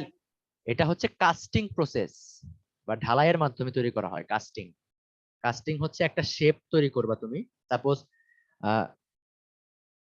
এরকম একটা শেপ তৈরি, এরকম শেপের তুমি কোনো কিছু তৈরি করতে চাচ্ছ, এটা ফাইনাল প্রোডাক্ট, তাহলে তুমি একটা কাস্টিং এর জন্য একটা, সাপোজ বালি দিয়ে এরকম একটা মোল্ড তৈরি করবা, যার মাঝখানে এরকম হলো থাকবে। এইটুকু হচ্ছে সলিড, বাকিটুকু হচ্ছে হলো। এখানে তুমি যদি মেটালটাকে গলিয়ে লিকুইড অবস্থায় নিয়ে যেয়ে এখানে ঢেলে দাও, টোটালটা ফিল আপ হয়ে যাবে লিকুইড মেটাল দ্বারা, রাইট? ইয়েস এই স্যার। লিকুইড মেটালটা যখন সলিডিফাই হবে তখন এই ফাইনাল শেপটা পাবে। সো এই কাস্টিং প্রসেসের মাধ্যমে তৈরি করা হয়, দেখে এটাকে কাস্ট আয়রন বলা হয়। এখন এটা বিভিন্ন মেশিনারিজ এর কমপ্লেক্স পার্ট যেগুলো আছে, যেগুলোকে অন্যভাবে শেপ দেওয়াটা টাফ। তো এখানে যে এরকম কমপ্লিকেটেড শেপ দেয়া বিভিন্ন রকম, এটা কিন্তু কাস্টিং ছাড়া অন্য প্রসেসে তৈরি করাটা খুব টাফ হয়ে যাবে। কারণ তুমি দেখো, কাস্টিং করে যেহেতু মেটাল লিকুইড ফর্মে নেয়ার পরে তুমি শেপ দিচ্ছ, তুমি বিভিন্ন ইন্ট্রিকেট বা কমপ্লেক্স শেপকে তুমি কাস্টিং এর মাধ্যমে তৈরি করতে পারবা। আর তুমি যদি পিটিএ চিন্তা করো, তুমি যদি পিটিএ কোন একটা মেটালের একটা চাক দিলাম, বড় একটা মেটাল দিলাম তোমাকে সলিড, এটাকে বললাম পিটিএ এরকম শেপে নিবা, এটা কি পসিবল? No sir. না স্যার। তো এই জন্যই কাস্টিং করে তুমি ইন্ট্রিকেট শেপ গুলা তৈরি করা যায়। এবং কাস্ট আয়রন গুলোর একটা বড় প্রপার্টি হচ্ছে এরা হার্ড হয়, ব্রিটেল হয় এবং উইয়ার রেজিস্ট্যান্স হয়। এই ছবিটা কিসের কেউ বলতে পারবা? ইঞ্জিন মনে হয়। ইঞ্জিনের। এখানে কি থাকে? পিস্টন। সিলিন্ডার। Piston valve. হ্যাঁ, এই পিস্টনের কাজটা কি? আপ ডাউন করতে থাকে না, রাইট? Yes sir. কম্বাসন হওয়ার জন্য এই যে আপ ডাউন হচ্ছে, তাহলে এই ভিতরের যে সারফেসটা, এখানে কি ফ্রিকশন হবে না বা ঘর্ষণ হবে না? Yes, sir. Yes sir. এখন তুমি একটা ম্যাটেরিয়াল দিলা যার হার্ডনেস কম, সে কি এই ঘষায় ঘষায় ক্ষয় হয়ে যেতে পারে না? Yes, Yes, sir. sir. এখন তুমি যদি ক্ষয় হয়, এটা রোধ করার জন্য আমরা এটাকে বলি উইয়ার রেজিস্ট্যান্স, বা যার হার্ডনেস বেশি, যে বেশি শক্ত, এরকম একটা ম্যাটেরিয়াল দিয়ে তৈরি করো, তাহলে কিন্তু ক্ষয়টা হবে না। ক্লিয়ার? Yes sir. স্যার। ধরো তুমি অ্যালুমিনিয়াম আর একটা স্টিল, দুইটাকে যদি ঘষা দাও, কার ক্ষয় হওয়ার চান্স বেশি? Sir aluminium. Aluminium. Aluminium. Aluminium সবাই হাতে নিয়ে দেখছো যে আমরা বিভিন্ন হাড়ি পাতিল যেগুলো দ্বারা তৈরি করা হয়, ইয়েস স্যার। এগুলো কি সফট না অনেক? Yes sir. Yes, sir. তো একটা লোহার, একটা নরমাল স্টিলের সাথে যদি ঘষা দাও, তাহলে কিন্তু অ্যালুমিনিয়ামের ক্ষয় হওয়ার চান্স বেশি, রাইট? কারণ স্টিলের হার্ডনেস বেশি, অ্যালুমিনিয়ামের হার্ডনেস কম। এটা একটু মাথায় রাখবা। আচ্ছা, রট আয়রন হচ্ছে যেটা আমরা পিটিয়ে তৈরি করি, এটাকে ইজিলি বেন্ড করা যায় হট করে অথবা কোল্ড করে। আমরা বিভিন্ন ভাবে শেপটাকে পিটিয়ে যেগুলো তৈরি করি সেটা হচ্ছে রট আয়রন।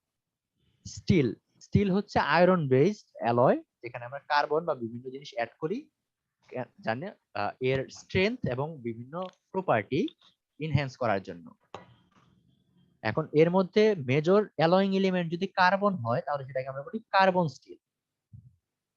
তিন রকম হয় কার্বন কন্টেন্টের উপরে: low carbon steel, medium carbon steel, high carbon steel. Okay, যদি দেখা যায় 0.005 থেকে অথবা 0.05 থেকে অলমোস্ট 0.25% কার্বন হয়, তাহলে এটাকে বলা হয় মিডিয়াম কার্বন স্টিল। ওকে, সরি, লো কার্বন স্টিল। কার্বনের পরিমাণ যদি কম থাকে, যদি 0.25 থেকে 0.8 বা 0.9 এর আশেপাশে হয়, মিডিয়াম কার্বন স্টিল বলে, বা 0.6 হইতে পারে, এবং এর থেকে বেশি হলে হাই কার্বন স্টিল বলে। ওকে, একটু মাথায় রাখবা। আচ্ছা, এখন কার্বন আসলে কি করে? স্ট্রেংথ বাড়ায়, রাইট? যেটা বললাম আগে। Yes, sir. আরেকটা কি বলছি? হার্ডনেস বাড়ায়, জিনিসটাকে শক্ত করে। Yes, sir. তাহলে এখন তুমি কেউ কি বলতে পারবা যে এই তিনটা স্টিলের মধ্যে low carbon, medium carbon, high carbon, কার স্ট্রেংথ বেশি হবে? High carbon. High carbon, medium and high high কার্বনের। High carbon. তাহলে হার্ডনেসও তার বেশি হবে, right? Yes, sir. Yes sir. এখন তিনটা কার্বনের, এই তিনটা স্টিল তোমাকে আমি দিলাম, তিনটা ধরো সিলিন্ড্রিক্যাল শেপ দিছি তোমাকে, বা রড শেপ। ওকে, তিনটা কার্বন, তিনটা ডায়ামিটার সেম, কোনটাকে বাঁকা করা ইজি হবে কি মনে হয়? Low carbon. Low Low carbon, carbon. কারণ লো কার্বনটা সফট। তোমরা কি সবাই আমরা যে কাপড় শুকা দেই, আমরা বলি যে জিআই তার বলি, রাইট? Yes sir. Yes. নাম শুনছো এটা কেউ? Yes, sir. এটাকে জিআই ওয়্যার বলে আসলে, গ্যালভানাইজড ওয়্যার বা এরকম কিছু। বা তুমি নর্মাল একটা ওইরকম ওয়্যারের মতো চিন্তা করো, এরকম ওয়্যারে যদি সেম ডায়ামিটারে 3টা কার্বন স্টিল নাও, তাহলে কিন্তু লো কার্বন যেটা সেটাকে ইজিলি বেন্ড করতে পারবা। আচ্ছা, এখন বিভিন্ন মেশিনারিজে আমরা অ্যালয় ইউজ করি, যেমন এখানে ক্রোমিয়াম একটা অ্যালয়িং এলিমেন্ট হতে পারে, ম্যাঙ্গানিজ হইতে পারে, নিকেল হইতে পারে, টাংস্টেন হইতে পারে। সো বিভিন্ন অ্যাপ্লিকেশনের উপর ডিপেন্ড করে আমরা বিভিন্ন রকম অ্যালয়িং এলিমেন্ট ইউজ করতে পারি। টুল স্টিল এই নামটা কেউ শুনছো?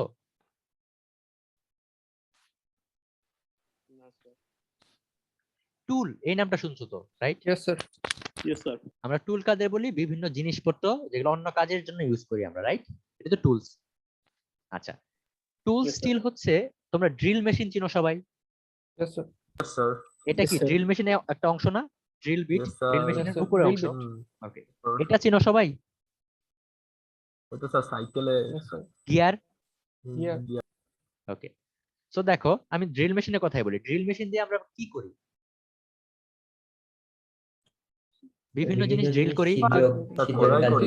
খোদাই করি, ছিদ্র করি।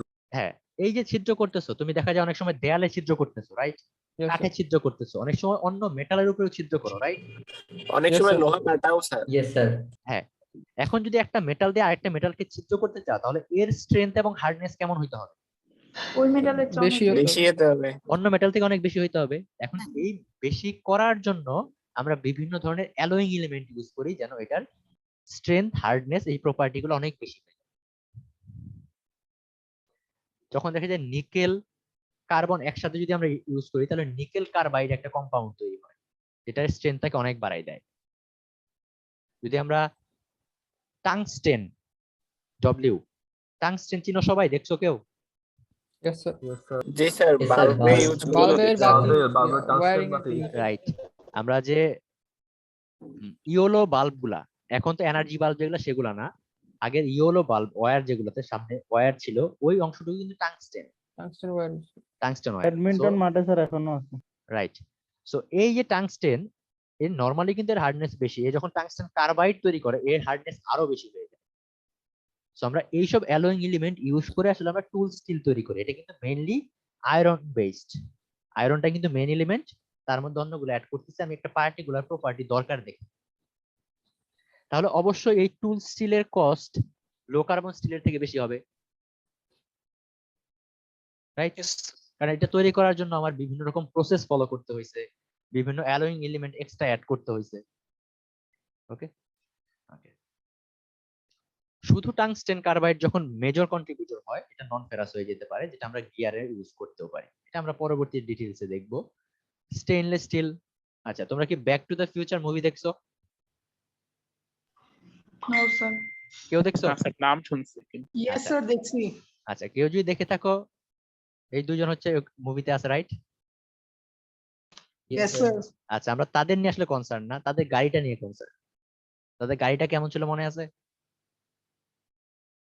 শাইনি কালার, স্যার গাড়িটা এরকম ছিল।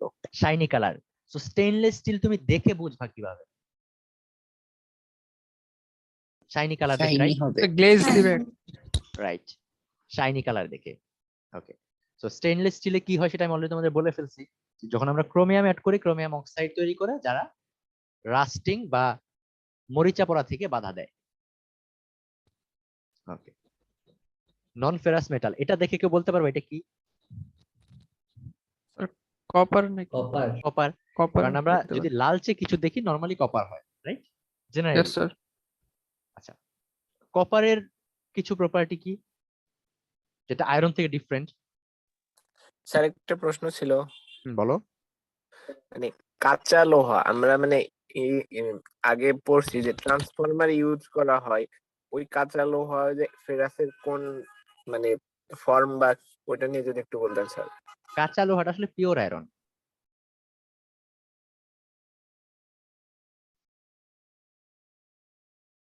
শুনতে পাচ্ছ আমার কথা? হ্যাঁ স্যার। Yes, sir. এটা হচ্ছে পিওর আয়রন।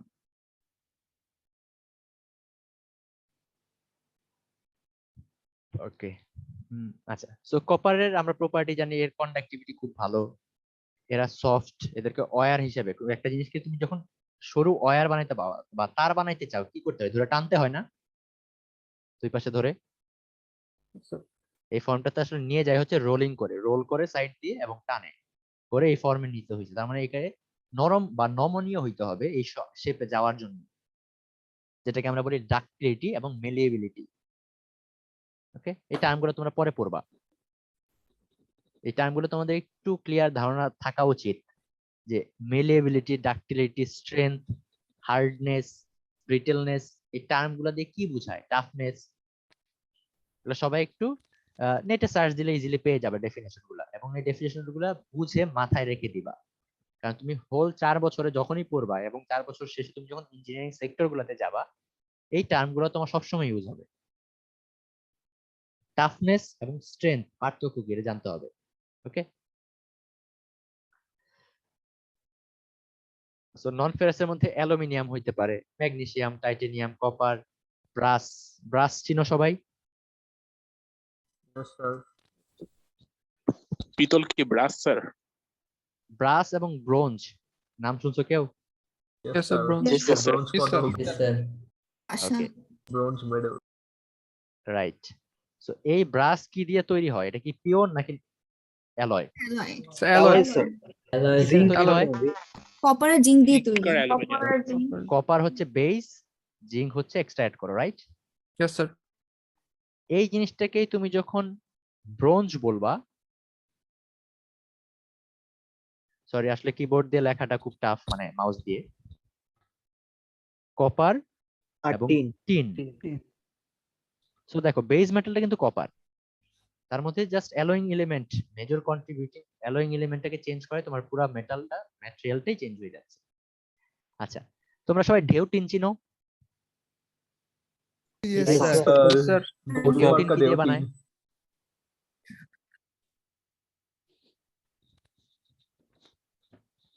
ঢেউ টিন তো সবাই দেখছো, রাইট? হ্যাঁ স্যার। হ্যাঁ, Yes, ঢেউ sir. টিন কি দিয়ে বানায় মনে হয়? Stainless steel. দেখো, ঢেউ টিনটা হচ্ছে মেইনলি শীট মেটাল, এটাকে আমরা বলি শীট মেটাল। যেহেতু পাতলা, এটা ওয়ান কাইন্ড অফ স্টিল। স্টিলে আমরা জানি রাস্ট অনেক বেশি পড়ে, রাইট? সো দুইটা ওয়ে আছে, একটা হচ্ছে এটাকে স্টেনলেস স্টিল তৈরি করা, টোটালটাকে ক্রোমিয়াম অ্যাড করে, অথবা জিঙ্ক যদি অ্যাড করো, জিঙ্কের প্রলেপ দাও উপরে, জিঙ্কের প্রলেপ দাও, তাহলে সে শুধু উপরের সারফেসটাকে সেফ রাখতে পারে রাস্ট থেকে। এরা স্যাক্রিফিশিয়াল অ্যানোড বলা হয় এটাকে। নিজে ক্ষয় হয়ে যাবে জিঙ্ক, বাট ভিতরের স্টিলকে ক্ষয় হতে দিবে না। সো স্টিল জিঙ্কের কালারটা হচ্ছে কিন্তু অনেকটা সিলভার কালার অথবা স্টেনলেস স্টিলের কালার মতো, এই জন্য কিন্তু আমরা এরকম কালার দেখি, শাইনি কালার, রাইট? অনেকটা এরকম কালার, রাইট? Yes, sir. তো শীট মেটাল বা স্টিলের শীট মেটালকে যখন জিঙ্কের প্রলেপ দেওয়া হয়, সেটাকে আমরা ঢেউ টিন বলি। এখানে স্যার কিন্তু জিঙ্ক কি অক্সিডাইজ হয়ে যায় দেখে অ্যানোড বলা হয়, মানে যেহেতু ক্ষয় হচ্ছে। জিঙ্ক অনেক সময় ক্ষয় হয়ে যায় এবং এই জন্য এটাকে স্যাক্রিফিশিয়াল অ্যানোড বলা হয়, যে নিজে স্যাক্রিফাইস করে হলেও আরেকজনকে ভিতরে যে তাকে সেভ করে। Yes, sir. Okay. সেটা কি গ্যালভানাইজ করা হয় নাকি এমনি প্রলেপ গ্যালভানাইজ দেওয়া? করা হয়। Oh, sir. আচ্ছা, এখন সাপোজ তুমি এরকম একটা ডেওটিন আছে, তার উপরে তুমি জিঙ্কের প্রলেপ দিয়ে রাখছো, রাইট? সো এটা তো ক্ষয় হওয়ার কথা না, রাইট? মানে মরিচা পড়ার কথা না। Yes, sir. যদি এরকম হয়, ধীরে ধীরে আমাদের বৃষ্টির পানি পড়তেছে সব সময়, বা বাতাস, অনেক ডাস্ট, অনেক কিছু পড়তেছে, এক সময় যেটা আস্তে আস্তে ক্ষয় হয়ে যাবে, রাইট? উপরের লেয়ারটা, Yes, sir. তখন কিন্তু ভিতরেরটা যখন এক্সপোজ হয়ে যাবে, তখন কিন্তু মরিচা পড়া শুরু হবে। তোমরা দেখবা যে গ্রামের দিকে কেউ যদি থেকে থাকো, টিনের চালে উঠে, ধরো তুমি আম পাড়তে উঠছো বা কোনো কারণে উঠছো, দেখবা মুরব্বী যারা আছে তারা তোমাকে টিনের চালে পাড়া দিয়ে এখানে ঘুরে বেড়াতে না করবে, কারণ তুমি যখন এখানে প্রেসার দিচ্ছ, এটা কি নিচের দিকে একটু ডেবে যাচ্ছে, তখন এই উপরের যে জিঙ্কের প্রলেপটা আছে, এটা কিন্তু ক্ষয় হয়ে যাওয়ার চান্স খুব বেশি। যদি ক্ষয় হয়ে যায়, ওখানে কিন্তু মরিচা পড়া শুরু হবে। বুঝতে পারছি? Yes, sir. ক্লিয়ার সবাই? ওকে, Yes, sir. সো নন ফেরাসের মধ্যে ম্যাগনেসিয়ামও বলা হয়। আচ্ছা, সোডিয়াম, ম্যাগনেসিয়াম এদের একটা প্রপার্টি ছিল, তোমরা কেমিস্ট্রি ল্যাবে পড়ছো, মনে আছে? যেটা যদি পানির সাথেও মিক্স করে এর আগুন ধরে যায়। Yes, জি sir. Sir. Yes, Yes, sir. sir. এরা Yes, sir. Extremely flammable, Flammable. Right? এরা এতটাই ফ্লেমেবল, আমরা নরমালি আগুন ধরলে কি করি? পানি দিয়ে নিভাই, রাইট? বাট এদেরকে পানি দিলে উল্টা আরো বেশি জ্বলে উঠতে পারে। যদি কোনো সময় ম্যাগনেসিয়ামের মাধ্যমে কোনো বার্নিং শুরু হয়ে যায় বা কোনো ইগনিশন শুরু হয়ে যায়, সেক্ষেত্রে ক্লাস ডি এক্সটিংগুইশার আছে শুধুমাত্র এই হাইলি রিঅ্যাক্টিভ মেটালের আগুনগুলাকে নেভানোর জন্য। ক্লাস ডি এক্সটিংগুইশার আছে ডিফারেন্ট টাইপের, বিভিন্ন বিল্ডিং এ দেখবা আছে, রেড কালারের সিলিন্ড্রিক্যাল এবং মাঝখানে সামনে টিউবের মতো। এটার মধ্যে ক্লাস ডি টাইপ যেটা, এটা হচ্ছে ম্যাগনেসিয়ামের জন্য ইউজ হয়। সো কতটা ফ্লেমেবল। আচ্ছা, টাইটেনিয়ামের নাম সবাই শুনছো, রাইট? স্যার। আচ্ছা, এখন দেখো আমরা যে প্লেনে উঠতেছি, নরমাল এখন বড় যারা ট্রান্সপোর্ট হিসেবে প্লেন ইউজ হয়, অন এভারেজ কেমন মানুষ উঠতে পারে? আইডিয়া আছে? হাজারের আশেপাশে। 800 থেকে 1000। আমি ধরো মোটামুটি একটা ছোট সাইজের প্লেন ধরে নিলাম, 500 মানুষ, রাইট? তো 500 মানুষের যদি অন এভারেজ 60 কেজি হয় ওয়েট, টোটাল ওয়েট কত? অনেক। প্লেনের 30,000 নিজের, হ্যাঁ অনেক বেশি, রাইট? প্লেনের নিজে এত বড় একটা বডি, 30,000 হবে। এর ভিতরে মানুষের বসার জন্য চেয়ার আছে, ইঞ্জিন আছে, সবকিছুর ওয়েট মিলে কত ওয়েট হইতে পারে? অনেক, right? Yes, sir. Yes, sir. তো এখন দেখো, তুমি মানুষের ওয়েট তো কমাইতে পারবা না, কারণ তুমি প্যাসেঞ্জার যত বেশি নিবা তোমার লাভ তত বেশি হবে, রাইট? Yes, sir. সো তুমি কোন ওয়েটটা কমাইতে পারো? Metal. Plane body. Champion body. এখন তুমি যদি দেখো যে জাস্ট 5% ওয়েট কমাইতে পারো, সেক্ষেত্রে কিন্তু ফুয়েল কম্বাসন, মানে তোমার ফুয়েল যে পরিমাণ কম্বাসন হচ্ছিল বা যতটুকু ফুয়েল লাগতো ধরো ঢাকা থেকে চিটাগাং যেতে, সেটা কিন্তু অনেক গুণে কমে যেতে পারে, Yes, sir. Right? Just 5% weight যদি কমাইতে পারো।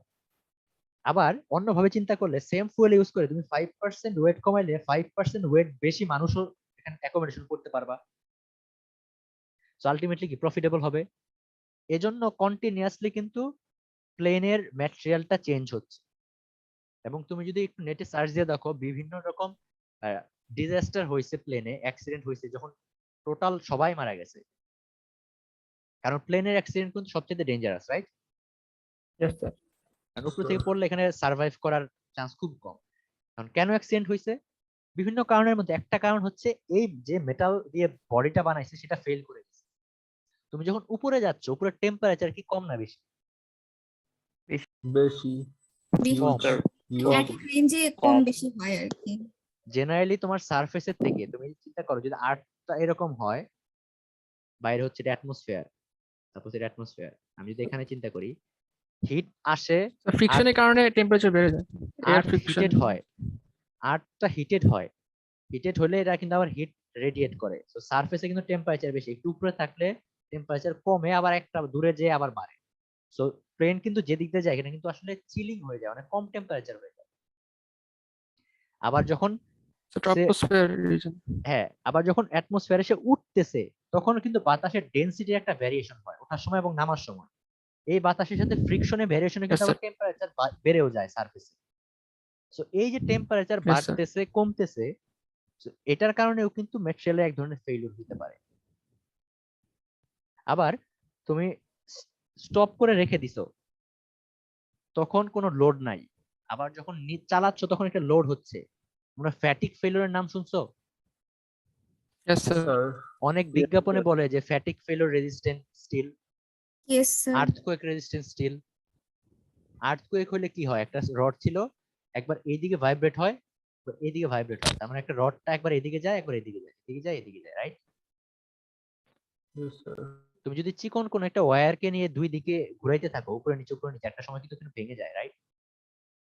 Yes, sir. তুমি এই ম্যাটেরিয়ালটাকে তুমি যদি ওইভাবে চিন্তা করো, একবার লোড পড়তেছে পড়তেছে না, আবার পড়তেছে, আবার লোডকে তুমি আনলোডিং করতেছো, এটাও কিন্তু ফ্যাটিক ফেলিওর হয়ে যেতে পারে। তো এখানে কোন ম্যাটেরিয়াল ইউজ করবা এটাও কিন্তু খুব বড় একটা ব্যাপার। এখন দেখা যায় টাইটেনিয়াম অনেক স্ট্রং ম্যাটেরিয়াল, জানার মধ্যে পিওর মেটালের মধ্যে টাইটেনিয়াম হচ্ছে স্ট্রংগেস্ট, এবং এরা হাই টেম্পারেচারেও অপারেট করতে পারে। So titanium most of the time use করা হয়, প্লাস অ্যালুমিনিয়াম খুব লাইট ওয়েট, অ্যালুমিনিয়ামের কম্পোজিট ইউজ করা হয়, কারণ এর লাইট ওয়েট বাট অ্যালুমিনিয়ামের স্ট্রেংথ কম। যখন তুমি কম্পোজিট বিভিন্ন এখানে কার্বন ফাইবার হইতে পারে, গ্লাস ফাইবার হইতে পারে, বিভিন্ন কম্পোজিট আকার যখন তৈরি করতেছো, সে লাইট ওয়েট দিচ্ছে আবার স্ট্রেংথও দিচ্ছে। সো এইসব বিভিন্ন পার্টে বিভিন্ন রকম প্রপার্টি আমাদের দরকার, এরকম প্রপার্টি দেখে বিভিন্ন ম্যাটেরিয়ালের মিক্সচার আসলে ইউজ হয় একটা প্লেনে। ওকে, সো কপার সম্পর্কে আমরা দেখলাম, electrical conductivity better, easily shape দেয়া যায়, এটা আমরা বলে ফেলছি। ব্রাস ব্রোঞ্জ বললাম যে আসলে কি কি দ্বারা তৈরি হয়, এবং দেখতে মোটামুটি সিমিলার, রেডিশ, কারণ কপারটা হচ্ছে এদের মেইন, বাট তুমি একটা হয় একটু শাইনি ব্রাসটা, ব্রোঞ্জটা একটু ডাল। আচ্ছা, জিঙ্কের কথা বললাম যে যদি ঢেউটিনের উপরে জিঙ্ক দাও সেক্ষেত্রে সিলভারে একটা শাইনি কালার আসে। তো জিঙ্কের পিওর কালার কিন্তু শাইনি, এবং এটা গ্যালভানাইজিং করার জন্য কাজে লাগে। এরকম ক্যান দেখছো? Sir yes sir. সবাই দেখছো, রাইট? Yes, sir. আচ্ছা, আমরা যে ড্রিঙ্কস খাই ক্যানে, ধরো তুমি কোকের যে ডায়েট কোক চিন্তা করো যে আমরা ক্যান খাই, সেটা কি দিয়ে তৈরি করে? টিন হইতে পারে, অনেক সময় অ্যালুমিনিয়ামও থাকে। অ্যালুমিনিয়ামের ভিতরের যে লেয়ারটা, সারফেসটা, সেটা অনেক সময় অ্যালুমিনিয়াম থাকে, অনেক সময় টোটালটা অ্যালুমিনিয়াম থাকে, আবার টিনও থাকতে পারে। বিভিন্ন ইনগ্রেডিয়েন্ট আসলে ইউজ করা হয় বিভিন্ন কোম্পানির মধ্যে। তো টিনটাও কিন্তু অনেক বেশি ইউজ হয়। ওকে, প্রেশাস মেটালের মধ্যে আমরা কি জানি? Gold, silver, platinum. এরা প্রেশাস স্যার, মেটাল একটা জিনিস বলতাম স্যার। বলো।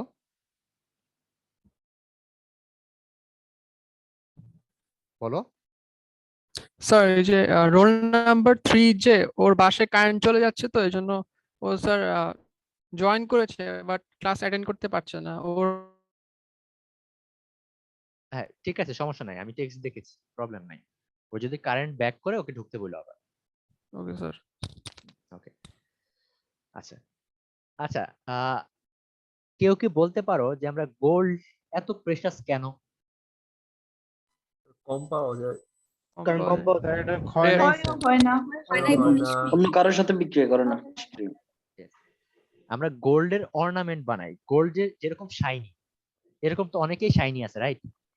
Yes sir. তাহলে আমরা গোল্ডের অর্নামেন্ট কেন বানাই? দেখবা গোল্ডের অর্নামেন্টের কালার কিন্তু খুব একটা চেঞ্জ হয় না, কারণ এটা অনেকটাই ইনার্ট। অ্যাটমসফিয়ারের সাথে বা বাইরে অন্যান্য জিনিসের সাথে গোল্ড কিন্তু বিক্রিয়া করতে চায় না, এই কারণে। প্লাস গোল্ড হচ্ছে অ্যামাউন্ট কম পাওয়া যায়, এবং আমরা যে গোল্ড ইউজ করি গয়নার জন্য, সেখানে একটা টার্ম ইউজ করে, গোল্ডে খাদ দেয়া আছে। এটা কেউ কেউ শুনছো? জি স্যার। জি স্যার। এটা কি ইচ্ছা করে দেয়া হয় নাকি? হ্যাঁ স্যার, ইচ্ছা করে দেওয়া শেপ হয় না। আনার জন্য দেখা হয়। না ভাঙে। শেপের জন্য। বঙ্গরতা কমানোর জন্য। কারণ গোল্ড হচ্ছে খুবই সফট, তুমি একটা শেপ দিলে সেটা ধরে রাখবে না। তুমি একটা ধরো খুব সুন্দর করে ডিজাইন করে একটা গয়না বানাইছো, কিছুদিন পরে হালকা চাপ লেগে এটা ভেঙে গেছে বা শেপ চেঞ্জ হয়ে গেছে, তুমি তো অবশ্যই এটা চাইবে না। তো ইচ্ছা করে কিন্তু কিছুটা খাদ দেয়া হয়, বা আমরা বলি ইম্পিউরিটি অ্যাড করা হয়, যেন এর স্ট্রেংথটা কিছুটা বাড়ে। ক্লিয়ার? Yes, sir. ওকে, কারো কোনো কোশ্চেন আছে?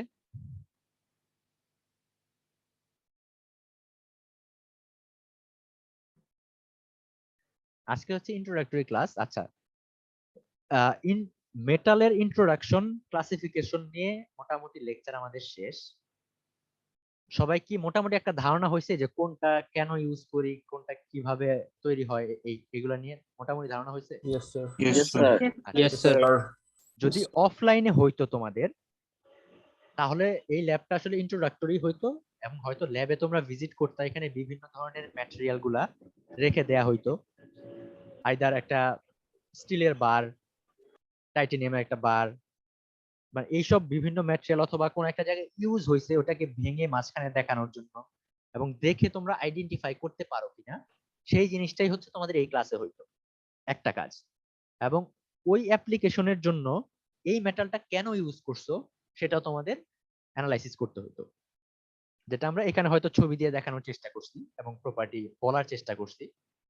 আচ্ছা, আমাদের এই ল্যাবে আরেকটা পার্ট আছে, সেই পার্টটা হচ্ছে আমরা বলছি স্পার্ক টেস্ট, মনে আছে ক্লাসের শুরুর দিকে ইয়েস বলছি। স্যার। আচ্ছা, Yes, এই স্পার্ক টেস্টটা আমরা আরেকটু দেখবো এবং একটা ভিডিও দেখবো। আচ্ছা, এখন দুইটা অপশন আছে, তোমরা কি 10 মিনিটের ব্রেক নিয়ে নামাজ বা সবকিছু কমপ্লিট করে আসতে চাও, নাকি এখনই টানা আরো 20 মিনিট করে একবারে শেষ করতে চাও? স্যার একবারে শেষ আহ, একবারই শেষ করে দেন যদি আর 20 মিনিট থাকে। সবাই একমত? 20 মিনিট জি, থাকলে স্যার। একবারে শেষ করে দিন। আচ্ছা 20 মিনিট থাকলে একবার শেষ করে দেন স্যার। আচ্ছা, ঠিক আছে, তারপরেও 2-3 মিনিটের ব্রেক, তোমরা একটু রেস্ট নাও, পানি খাও, 2-3 মিনিট পর আবার শুরু করতেছি। ওকে, স্যার তাহলে তো একবার 5 মিনিট দিলে আসরে নামাজটা হয়ে যায়। আচ্ছা ঠিক আছে, তাহলে 5 মিনিট পর নামাজ পড়ে আসো। Thank you. ঠিক আছে।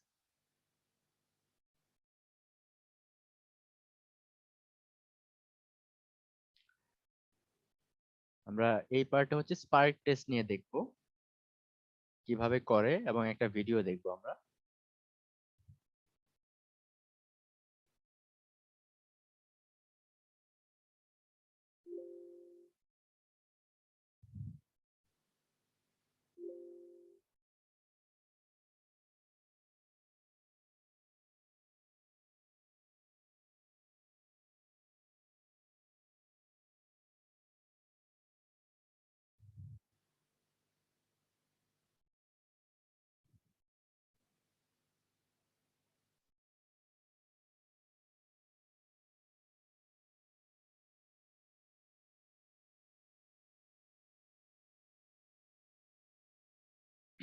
তোমরা কি স্ক্রিনটা দেখতে পাচ্ছো?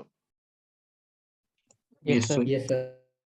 ওকে, আচ্ছা দেখো, তোমাদের স্পার্ক টেস্ট থিওরি বা অ্যানালাইসিস কিভাবে করে এগুলো দেখানোর আগে তোমাদের একটা ভিডিও দেখাই, তাহলে প্রসেসটা সম্পর্কে হয়তো তোমাদের একটু আইডিয়া হবে।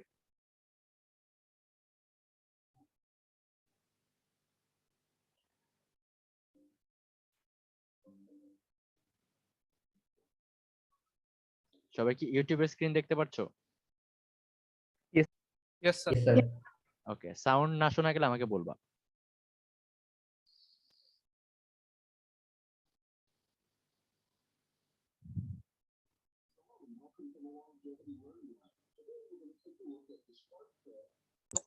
সাউন্ড অনেক কম। সাউন্ড অনেক কম, প্রায় শোনাই যাচ্ছে না বললেই চলে। ওকে, একটু হোল্ড করো। স্যার অনেক বাফারিং হচ্ছে স্যার। সমস্যা নেই, তোমাদের জাস্ট ইনিশিয়ালি একটু প্রসেসটা দেখতে হবে।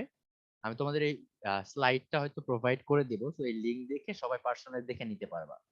এখন জাস্ট যতটুকু বোঝা সম্ভব এটা একটু দেখো। ইনিশিয়ালি প্রসেসটা কিভাবে হয় তোমরা ভিজুয়ালাইজ করতে পারলে ইজি হবে। ওকে,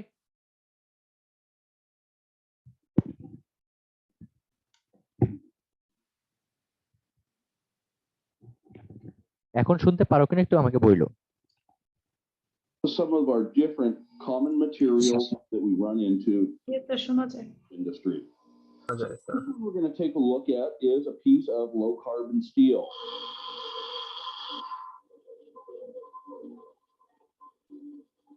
Okay, so a piece of low carbon steel has long sparks, long orange sparks that split way out at the end.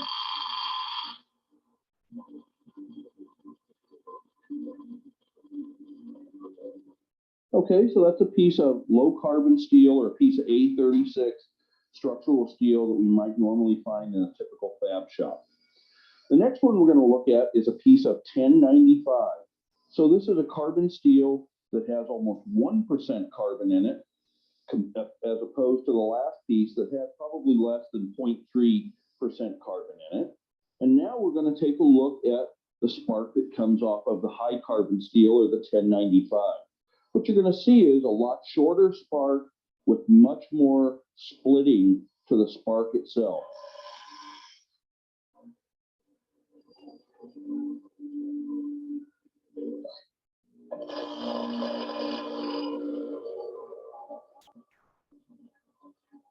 So we can see many more splits mid-spark and clear at the end of the spark as well.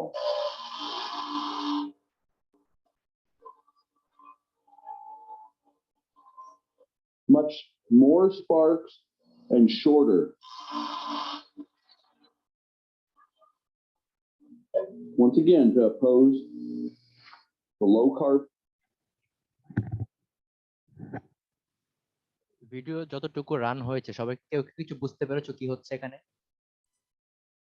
Yes, sir. Spark উৎপন্ন মানে হচ্ছে। একটা মেটালের সাথে আরেকটা metal বসে spark করানো হচ্ছে। দেখা যাচ্ছে স্পার্কে। ওকে, তো এইটুকু বুঝতে পারলে অ্যাটলিস্ট কিভাবে আমরা করি সেটা আমরা আশা করছি যে বুঝতেছো, রাইট? আচ্ছা, আমি আবার ডিটেলসে বলতেছি। দেখো, স্পার্ক টেস্টটা হচ্ছে তোমরা যখন কোনো মেটালকে কোনো হার্ড সারফেসে জোরে ঘষা দাও তখন স্পার্ক জেনারেট হয়, রাইট? ফ্রিকশনের কারণে, Yes, sir. রাইট? এখন Yes, sir. এখানে তোমরা যদি ভিডিওতে একটু খেয়াল করে থাকো, একটা হুইলের মতো কিছু একটা জিনিস ঘুরতেছে এভাবে, রাইট? Yes, sir. এটাকে আমরা বলি গ্রাইন্ডার। তোমরা কি সবাই সিরিজ কাগজ দেখছো? সিরিজ কাগজ, Yes, sir. Yes, এটাকে sir. আমরা Yes, বলি sir. ইমারি পেপার। ইঞ্জিনিয়ারিং ভাষায় তুমি যদি বলো এটাকে ইমারি পেপার বলা হয়। সিরিজ কাগজে যে সারফেসটা দিয়ে আমরা ঘষে কোনো কিছুকে স্মুথ করি বা এক্সট্রা অংশটুকুকে আমরা ঘষা দেই, ওই পাশে যদি তুমি একটু খেয়াল করে থাকো, So sandpaper বলো না, sandpaper. স্যান্ড পেপারও বলতে পারো, তাহলে অনেক ছোট ছোট কি অ্যাব্রেসিভ ম্যাটেরিয়াল লাগানো আছে, রাইট? খুব ছোট Yes, sir. ছোট, যার কাজ হচ্ছে ওই পাশে ফ্রিকশনের মাধ্যমে যে ম্যাটেরিয়ালকে ঘষা দিচ্ছ তার মধ্যে থেকে ছোট ছোট ম্যাটেরিয়াল, মানে ছোট ছোট পিস করে ম্যাটেরিয়ালকে তুলে ফেলা যেন স্মুথ হয়ে যায়, রাইট? এই তো থিওরি তো এটাই। Yes, sir. যখন এই গ্রাইন্ডার এরকম ঘুরতে থাকে, এই গ্রাইন্ডারের সারফেসটাও এরকম অনেক হার্ড এবং ছোট ছোট মাইনর অ্যাব্রেসিভ ম্যাটেরিয়ালস আছে এখানে, যার কাজ হচ্ছে তুমি যে ম্যাটেরিয়ালের সাথে ঘষা দিবা তার ম্যাটেরিয়াল থেকে যেন কোনো কিছু মাইনর ম্যাটেরিয়ালস বা ছোট ছোট অংশ খুলে পড়ে যায় এবং ম্যাটেরিয়ালটা স্মুথ হয়ে যায়। এটা হচ্ছে গ্রাইন্ডার এবং খুব জোরে ঘুরতে থাকে। আমাদের যে মেটালার্জি ল্যাব আছে সেখানেও এরকম গ্রাইন্ডার আছে, দেখবা তোমরা যখন ফিউচারে স্যাম্পল প্রিপেয়ার করবা বিভিন্ন কাজের জন্য, তখন এই গ্রাইন্ডার দিয়ে যখন আমরা ধরো একটা রড আছে, বড় রড, তুমি যখন এটাকে কোনো কিছু কাট করলে কিন্তু সমানভাবে কাট হয় না, হয়তো একটু উঁচু নিচে থেকে যায় এরকম। তখন এই গ্রাইন্ডার কাজ হচ্ছে এই গ্রাইন্ডার সারফেসে ধরবা, এটা একদম সমান করে ফেলা যেন পরবর্তী অ্যানালাইসিসের সময় এটাকে ইজিলি করতে পারো। এখন এই গ্রাইন্ডারের মধ্যে ধরো তুমি একটা মেটাল বারকে যদি ধরো, এটা ঘুরতেছে। স্যার অ্যাব্রেসিভ মানে কি? অ্যাব্রেসিভ মানে হচ্ছে যেটা মসৃণের বাংলা কি? So smooth. No, sorry, sir. মসৃণ। খসখসে। অপোজিট। অ্যাব্রেসিভ হচ্ছে যে অ্যাব্রেশন ঘটাবে বা যে ক্ষয় করাবে। Okay? Okay sir, thank you. So এই একটা বারকে তুমি যদি এখানে এটার সারফেসে ধরো, খুব জোরে ধরার দরকার নাই, বাট ধরে রাখবা যেন সরে না যায়। তাহলে কি হবে? এখানে ফ্রিকশন হবে বা ঘর্ষণ হবে। Yes, sir. ওকে, যখন ঘর্ষণ হচ্ছে তাহলে আমরা কি বললাম, এখানে এই ম্যাটেরিয়ালটার তুলনায় এটা তো অনেক হার্ড, তো ক্ষয় হবে কার? উপরেরটার। Yes, sir. উপরেরটা যখন ক্ষয় হবে তখন তো ক্ষয় অবশ্যই একবারে টোটালটা ভেঙে যাবে না, হয়তো একটু একটু করে পার্টিকেল এভাবে বের হয়ে আসে, রাইট? Yes, sir. অনেক ফাস্ট বের হয়ে আসে যেহেতু ঘুরতেছে অনেক জোরে।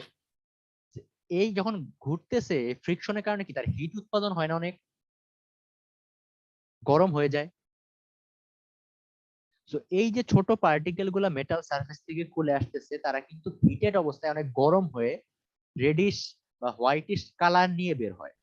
এই অংশটাকে আমরা বলি স্পার্ক। ক্লিয়ার? Yes, sir. এই স্পার্কের শেপ কেমন, এই স্পার্কের কালার, শেপ, লেন্থ, এগুলা দেখে আমরা অনেকটা আইডেন্টিফাই করতে পারি এই ম্যাটেরিয়ালটা কি। জেনারেলি ফেরাস মেটাল, যারা ফেরাস মেটালরা এই স্পার্কটা দেয় generally. Copper, aluminium, brass, bronze এরা এরকম স্পার্ক ক্রিয়েট করে না, এটা একটু মাথায় রাখবা। সো ফেরাস এবং নন ফেরাসকে আমরা যদি আলাদা করতে চাই তাহলে আমরা স্পার্ক টেস্ট ইজিলি করতে পারি। সো স্পার্ক টেস্ট কি, আমরা কেন করি সেটা clear? Yes, sir. Yes, sir. তার মানে স্যার ফেরাস গুলো শুধু স্পার্ক টেস্টের রেজাল্ট শো করে। ফেরাস এবং নন ফেরাসের মধ্যে যেটা কমন নন ফেরাস, কপার, নিকেল এরা করে না। অনেক সময় দেখা যায় টাইটেনিয়াম নন ফেরাস হওয়া সত্ত্বেও টাইটেনিয়াম করে। দু একটা আছে এক্সেপশনাল, বাট মোস্টলি ফেরাসরা স্পার্ক শো করে। স্যার এটা ঠিক কেন হয়? কেন হয় সেটা হচ্ছে বললাম, এই যে তোমার যে ম্যাটেরিয়ালটা আছে, সেই ম্যাটেরিয়ালটা যখন ক্ষয় হওয়া শুরু করে, এই ক্ষয় হওয়ার জিনিসটাকেই তুমি যখন অনেক হিটেড অবস্থায় বের হয়ে যাচ্ছে, সেটাকে আমরা বলি স্পার্ক। হয়তো না copper, sir, nickel. Ferrous metal গুলা কেন করে এবং নন ফেরাস মেটাল গুলা কেন করে না? আমি বলছি, জেনারেলি ফেরাসটা কিন্তু হার্ডনেস বেশি নন ফেরাসের তুলনায়, রাইট? নন ফেরাস গুলো কিন্তু কপার, অ্যালুমিনিয়াম এরা কিন্তু সফটার কম্পারেটিভলি। যখন সফটটা তুমি গ্রাইন্ডার কোর্সে ধরবা, সে ফ্রিকশন কমে, অল্প ফ্রিকশনেই সে বেশি ম্যাটেরিয়াল বের হয়ে যাবে, তার হিট কম উৎপাদন হবে। ওকে। আর আরেকটা জিনিস, তুমি একটা কপারকে যখন হিটেড করবা, সে কি লাল হয়? নাকি একটা স্টিল কি হিটেড করলে লাল হয়? স্টিল কে হিট করলে লাভ হয়। স্টিল। তুমি অ্যালুমিনিয়াম বা কপারকে যখন হিটেড করবা, সে কিন্তু রেড কালার যায় না, রেড কালার হয় না। আমরা স্পার্ক দেখার জন্য তো রেডিশ বা সরি, আবার বলো। কেউ মনে হয় কিছু বললা, আমি তোমার কথা শুনতে পাইনি। ওকে। স্যার স্পার্কটা শো করে এই হার্ডনেসের জন্যই। হার্ডনেসের জন্য ডিরেক্টলি না, বাট এটা একটা ফেরাস ম্যাটেরিয়াল গুলার প্রপার্টি যে তারা স্পার্ক শো করে, যার একটা কারণ হতে পারে হার্ডনেস। স্পেসিফিকলি আসলে ওইভাবে কোথাও এক্সপ্লেন করা হয় না কেন স্পার্ক শো করে। কারণ মেটালের ক্ষয় সবারই হয়, যেগুলো একটু লাল হয় সেগুলো আমরা স্পার্ক হিসেবে দেখতে পারি, বাকিগুলোকে আমরা স্পার্ক বলি না, কারণ ওগুলো তো ওইভাবে আইডেন্টিফাই করা যায় না। বাট ক্ষয় তো অবশ্যই সবারটাই হবে, রাইট? তো তুমি ডিরেক্টলি আমরা ওই প্রপার্টি, যখন ম্যাটেরিয়ালটা হটেড অবস্থায়, রেড হট অবস্থায় অনেক ফাস্ট ছুড়ে যাচ্ছে, সেটুকুকে আমরা স্পার্ক বলতেছি, এটাকে আমরা ডিফাইন করতেছি এইভাবে। সো আমরা আশা করতেছি কিভাবে প্রসেসটা করা হয় সেটা তোমরা বুঝলা, কেন করা হয় ডিফারেন্সিয়েট করার জন্য সেটাও বুঝলা, এবং তাহলে আমরা আইডেন্টিফাই করতে পারি এই ম্যাটেরিয়ালটা কি। বাট এখানে একটু প্রবলেম আছে, এটা একটা বেনিফিটও আছে আবার কিছু প্রবলেমও আছে। বেনিফিটটা হচ্ছে এটা খুবই ফাস্ট। তুমি একটা স্যাম্পল নিবা, স্যাম্পল নিয়ে গ্রাইন্ডারে ধরবা, সাথে সাথে তুমি আইডেন্টিফাই করতে পারতেছো আইদার এটা ফেরাস অথবা নন ফেরাস বা এরকম কিছু একটা, এবং এক্সট্রিমলি কনভেনিয়েন্ট। ওকে।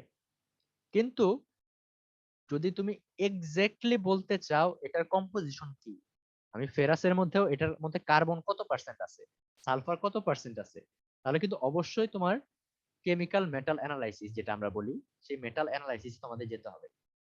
এটা আমাদের ডিপার্টমেন্টেও দুই ভাবে আমরা করি, একটা হচ্ছে ডিজিটাল ভাবে মেশিনের মাধ্যমে, এবং আরেকটা হচ্ছে তোমার সলিউশনের নিয়ে মানে অ্যানালিটিক্যাল, মানে আগের জেনারেল যে প্রসেসটা ছিল, কোন একটা সলিউশনে নিব, সলিউশনে নিয়ে রিঅ্যাকশন করে রিঅ্যাকশনের মাধ্যমে দেখা, দুইটা প্রসেসে আমাদের হয়।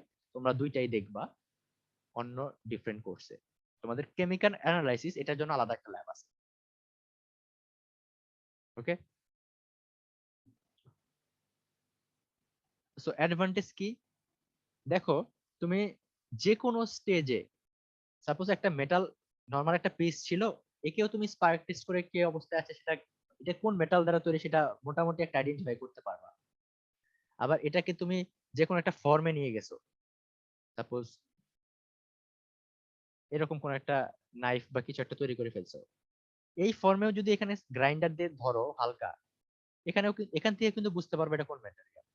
সো কোন স্টেজে আছে ম্যাটেরিয়ালটা তার উপরে কিন্তু ডিপেন্ড করতেছে না তুমি এই টেস্টটা করতে পারবা নাকি পারবা না।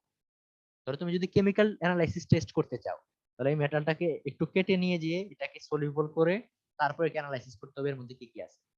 ডিজিটালে যদি করতে চাও, এটাকে কেটে সাইডে গ্রাইন্ড করে সারফেসটা ক্লিন করে আমাদের ওইএস বলে, ওইএস, অপটিক্যাল ইমিশন স্পেকট্রোস্কোপি। এটাতে হচ্ছে তোমার এখানে স্পার্ক তৈরি করে সেখান থেকে কি কালারের লাইট হইলো, তোমরা সবাই জানো, যদি আমরা ইলেকট্রনিক কনফিগারেশনের দিকে তাকাই, রাইট, যদি এক্সাইটেড করো ইলেকট্রনকে, সে কি করে? হায়ার শেলে জাম্প করে না? Yes, sir. Yes, sir. Higher শেলে জাম্প করার পর সে কি ওই অবস্থায় স্টেবল নাকি আনস্টেবল? Unstable. আনস্টেবল যদি আনস্টেবল হয়, সে যখন ব্যাক করে তখন সে কি করে? Light লাইট এমিট করে emit করে। লাইট এমিট করে। ওই থিওরিটা ইউজ করা হয় এখানে ওইএসে। ইনিশিয়ালি একটা স্পার্ক করে ওটাকে এক্সাইটেড করা হয়, ভিতরে যত কেমিক্যাল গুলো আছে সবাই এক্সাইটেড অবস্থায় চলে যায়, ইলেকট্রন গুলো উপরে শেলে চলে যায়। যখন তারা ব্যাক করে, তারা বিভিন্ন বিভিন্ন ম্যাটেরিয়ালে কিন্তু এরকম ইলেকট্রনের ব্যান্ডের এনার্জি ডিফারেন্ট, রাইট? সে যখন Yes, sir. ব্যাক করবে, বিভিন্ন ওয়েভলেন্থের লাইট সে ইমিট করবে। ইয়েস স্যার এই Yes. যে কে কোন ওয়েভলেন্থের লাইট ইমিট করলো সেটা দিয়ে অ্যানালাইসিস করে, মানে এটা মেশিনই করে দিবে তোমাকে। এখান থেকে বলা যায় এই ম্যাটেরিয়ালের মধ্যে টোটাল কি আছে এবং কোন ওয়েভলেন্থের লাইটের ইন্টেন্সিটি কেমন, সেটা অ্যানালাইসিস করে তোমাকে বলে দেবে কোনটা কত পার্সেন্টেজ।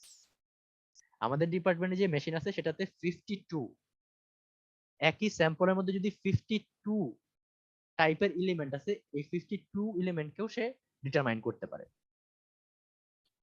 ক্লিয়ার? স্যার অ্যালয়ের ক্ষেত্রে কিরকম স্পার্কটা হয়, স্পার্ক কালারটা কিরকম হয়? এটা আবার বুঝি নাই। স্যার অ্যালয়ের ক্ষেত্রে ফেরাস অ্যালয় জি স্পার্কের কালার ডিপেন্ড করবে অ্যালয়িং এলিমেন্টের উপর। আমি একটু পরেই তোমাদের এটা বলবো, ডিটেইলসে যাব। ওকে, এখন দেখো, আচ্ছা তুমি যে কোশ্চেন করলো এটা তোমার এই দেখো লিমিটেশনের মধ্যে চলে আসছে। সো এটা আমরা দেখলাম অ্যাডভান্টেজ, যে কোনো সিচুয়েশনে আমি ফাইনাল একটা প্রোডাক্ট তৈরি করে ফেলছি, তারপর আমার মনে হলো আমি দেখি যে আসলে, অথবা তুমি একটা পারচেজ করলা, কারো কাছ থেকে একটা প্রোডাক্ট পারচেজ করছো, আর ওটাকে তুমি একদম ভেঙে তো টেস্ট করার থেকে তার তোমার প্রোডাক্টের ইফেক্টিভনেস থাকলো না, ওই অবস্থায় তুমি এটাকে স্পার্ক টেস্ট করতে পারবা। আচ্ছা, লিমিটেশন কি? লিমিটেশনটা হচ্ছে আমরা যখন স্টিলে স্পার্ক টেস্ট করি, জেনারেলি কার্বনের পার্সেন্টেজ যত বাড়ে তত স্পার্কের লেন্থের মধ্যে একটা ভ্যারিয়েশন আছে, লেন্থটা ছোট আসে, আমরা একটু পরেই দেখবো, এবং স্পার্কের মধ্যে ব্লাস্ট তৈরি হয়। তোমরা এর আগে ভিডিওতে 2 ধরনের স্টিল বলছে, তোমরা কি শুনছো? Yes, sir. Yes. Yes, sir. একটা ছিল লো কার্বন স্টিল, ওখানে বলছে ভিডিওতে যে তার স্পার্কের লেন্থ গুলা অনেক বড় বড় ছিল, আর হাই কার্বন স্টিলে এই লেন্থ গুলা ডেনসিটি বেড়ে গেছে এবং ছোট ছোট হয়ে গেছে। এই কথাটা শুনতে পারছো সবাই? Yes, sir. Yes, sir.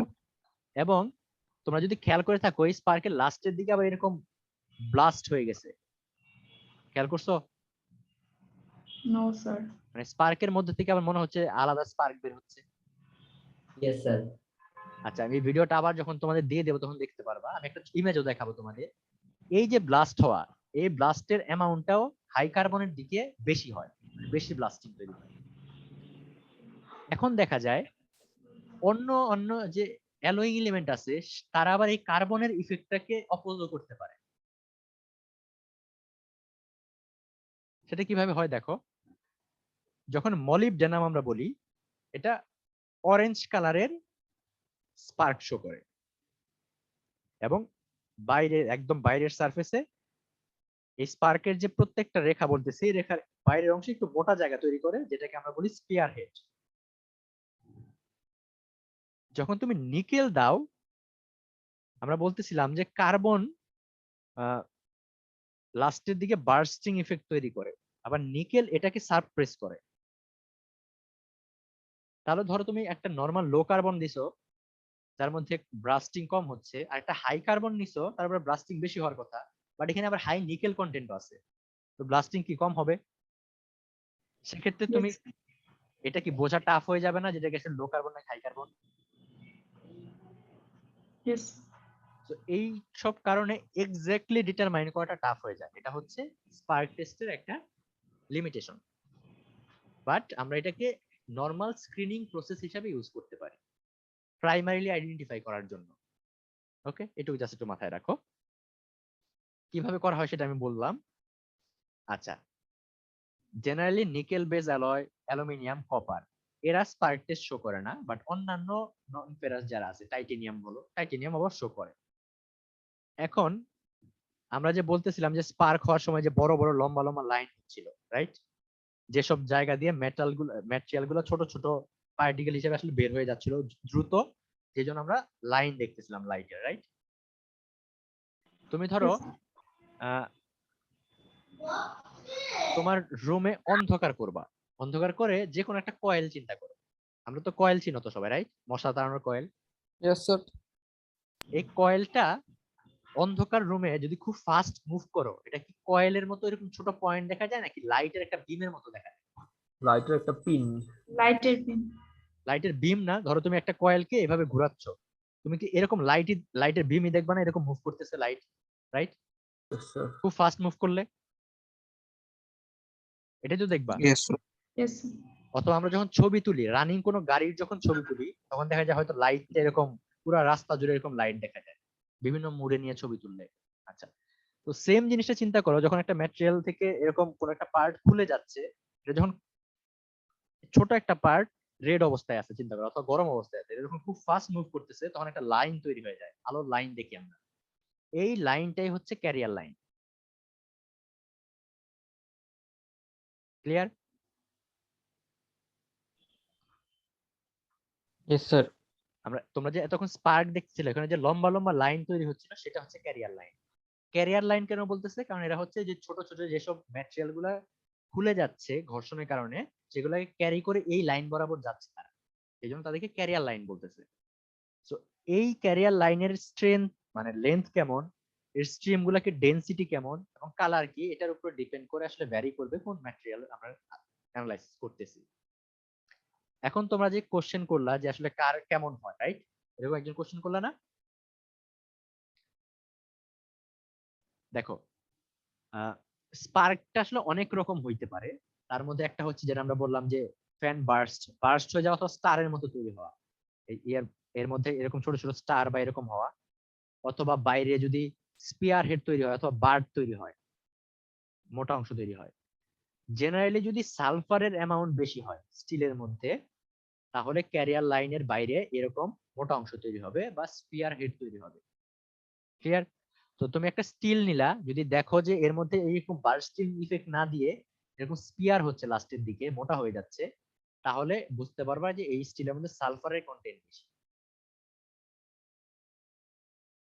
Clear? Yes sir. অথবা এখন ধরো তোমাকে তিনটা স্যাম্পল দিলাম, একটা হচ্ছে এরকম বড় বড় স্পার্কেল লাইন হচ্ছিল, তার মধ্যে ছোট কিছু স্টার আছে, আরেকটা হচ্ছে খুব ডেনসিটি বেশি এবং স্টারের সংখ্যা অনেক বেশি। আবার আরেকটা দিলাম যে তোমার অনেক শর্ট স্ট্রিম হচ্ছে, মানে এর থেকেও শর্ট, এবং এই স্পার্কের বার্স্টিং খুব বেশি না। এই তিনটা দেখে তিনটা ম্যাটেরিয়াল ডিটারমাইন করা যাবে। কাস্ট আয়রন তো আমরা একটু আগে বললাম কি, যেটাকে আমরা কাস্টিং বা ঢালাই করে তৈরি করি। কাস্ট আয়রনের মধ্যে কিন্তু কার্বনের অ্যামাউন্ট অনেক বেশি, দেখা যায় 1 থেকে 2% বা 3% পর্যন্ত চলে যায়, ইভেন 4% পর্যন্ত চলে যেতে পারে। বাট কাস্টিং প্রসেসের মাধ্যমে তৈরি যখন আমরা করি, তখন দেখা যায় তাদের খুবই শর্ট স্ট্রিম তৈরি করে। আমরা একটু পর একটা ছবি দেখাবো। অ্যালয় স্টিল বা লো কার্বন স্টিলের আমরা যদি চিন্তা করি, অ্যালয় স্টিল অথবা লো কার্বন স্টিল, এই দুইটাতেই লং স্ট্রিম তৈরি হয় এবং ইয়েলো অথবা হোয়াইট ইয়েলোইশ কালার তৈরি হয়, স্পার্কের কালার। কাস্ট আয়রনের একটা রেডিশ কালার তৈরি হয়। ওকে, জেনারেলি কার্বনের অ্যামাউন্ট যখন 0.15 এর থেকে বাড়তে থাকে, তখনই এই যে স্পার্ক বা বার্স্ট বা স্টার শেপ হওয়া শুরু হয়, এবং এই এক্সপ্লোশন বা স্টার তৈরি হওয়ার পরিমাণ অনেক বেড়ে যায় যদি 1%। স্যার এই স্লাইডগুলো কি আমরা পরে টিমসে পাবো? আমি তোমাদের এই স্লাইডগুলা স্টাডি ম্যাটেরিয়ালস হিসেবে দিয়ে দিব, নাহলে তোমাদের রেফারেন্সে খুঁজে বের করাটা টাফ হবে। আমি এটা সাপ্লাই দিয়ে দিব, সমস্যা নেই। ওকে, এখন আমরা যেসব কথাগুলো বললাম, তোমরা এই ছবিগুলো দেখতে পারতেছো? Yes sir. Yes sir. এখন একটু মিলিয়ে দেখো তো আমি যা বললাম। আমরা রট আয়রনের কথা বলি নাই। রট আয়রনের একটা বৈশিষ্ট্য হচ্ছে এখানে স্টারের সংখ্যা আরো কম। দেখো এই যে একটু মাইল্ড স্টিলে কি বলছে, অনেক বড় বড় ক্যারিয়ার লাইন, রাইট? এই দেখো কত বড়, এখান থেকে এই পর্যন্ত। মাইল্ড স্টিলের মধ্যে যদি তখন তুমি কার্বন টুল স্টিল বা কার্বনের পরিমাণ অনেক বাড়াই ফেলছো, তখন দেখো ছোট ছোট যে স্টার বা বার্স্ট হচ্ছিল, বার্স্টিং এর ইফেক্ট অনেক বেড়ে গেছে না? Yes sir. Yes sir. আবার বললাম কাস্ট আয়রনে স্ট্রিম লাইন বা ক্যারিয়ার লাইন অনেক ছোট ছোট হয়ে যায়। কাস্ট আয়রন আবার 4 রকম হয়, তার মধ্যে এখানে 2 রকম দেয়া আছে, grey cast iron, white cast iron. এটা পরে দেখবা, এখন আসলে এত ইনফরমেশন একসাথে মাথায় রাখতে পারবা না। দেখো এদের লেন্থ অনেক ছোট হয়ে গেছে, ক্লিয়ার? Yes sir. আচ্ছা, এখানে কারো কোনো কোশ্চেন আছে আর? মাইল্ড স্টিল মানে কি, লো কার্বন নাকি? মাইল্ড স্টিল মানে হচ্ছে লো কার্বন স্টিল। আচ্ছা, যদি কারো এরকম কোনো প্রবলেম কোশ্চেন না থাকে, তোমরা বাকি ভিডিওতে কিছু অংশ বাকি ছিল, তোমরা এই ভিডিওটা বাকিটুকু একটু কমপ্লিট করো। স্যার আমাদের কার্বন এই কম হলে কি মানে ক্যারিয়ার লাইনটা কম হবে, ছোট হবে? আবার বলো। কার্বন কম হলে কি ক্যারিয়ার লাইনটা ছোট হবে মানে কম হবে? ক্যারিয়ার লাইনটা বড় হবে, এই যে মাইল্ড স্টিল হ্যাঁ, বড়। স্যার আমাদের কি স্পার্কের টাইপস গুলি মানে মুখস্থ করতে হবে যে আইডেন্টিফাই করার জন্য? আইডেন্টিফাই করার জন্য কিছু প্রপার্টি মনে রাখতে হবে, যে কাস্ট আয়রনের ক্ষেত্রে কেমন। এটা তোমরা মনে রাখার জন্য একটা সহজ উপায় হচ্ছে, মানে আমি যেটা সাজেস্ট করব, তোমরা একটা জিনিস মনে রাখবা, যে কার্বনের অ্যামাউন্ট যত বাড়বে ক্যারিয়ার লাইন তত ছোট হবে। চিন্তা করে দেখো, মাইল্ড স্টিলে কার্বনের অ্যামাউন্ট কি সবচেয়ে কম? কম। কার্বন বাড়াচ্ছ, স্টিলের মধ্যে ক্যারিয়ার লাইন ছোট হচ্ছে। কাস্ট আয়রনে কার্বনের পরিমাণ আরো বেশি। এটা হচ্ছে মনে রাখার জন্য, আমি কিন্তু এটা বলতেছি না রেফারেন্স, এটা মনে রাখার একটা ওয়ে, ঠিক আছে? দুইটা জিনিস কিন্তু different.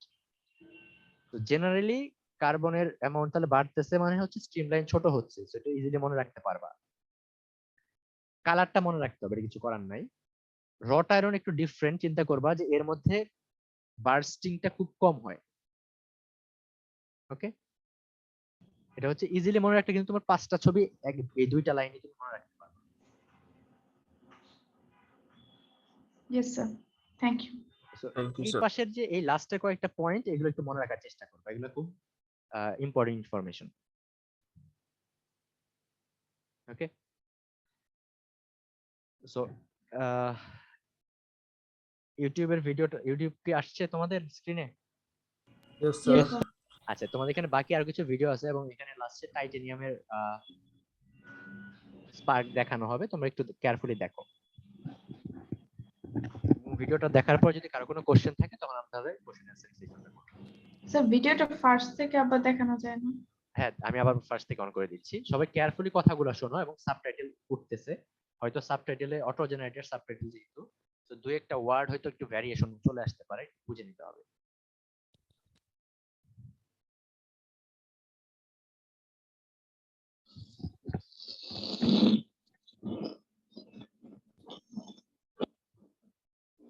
Hello and welcome to the Longevity Learning Lab. Today we're going to take a look at the spark test and what the sparks look like off of some of our different common materials that we run into in the materials industry.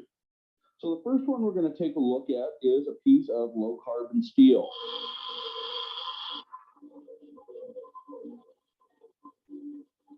Okay, so a piece of low carbon steel has long sparks, long orange sparks that split way out at the end.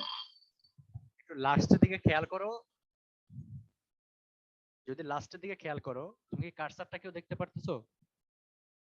মাউসের কাছে? Yes sir. জি sir.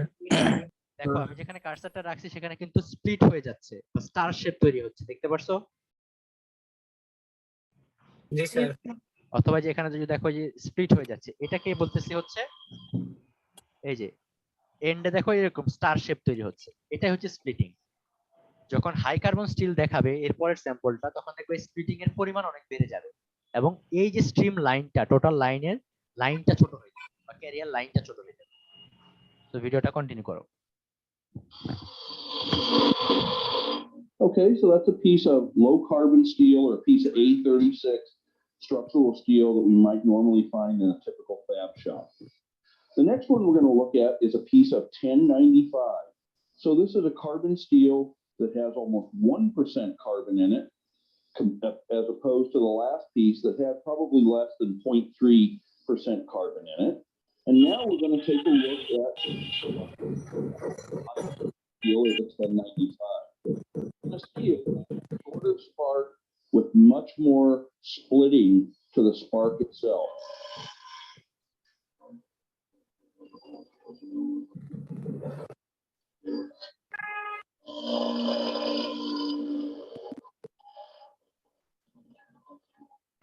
can see many more splits mid-spark and clear at the end of the spark as well.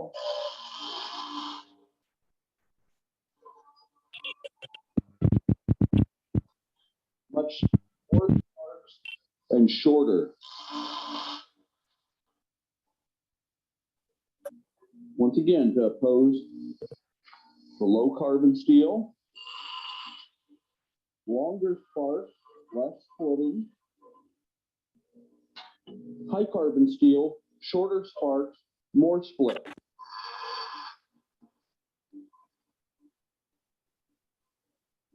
But roughly that same orange color.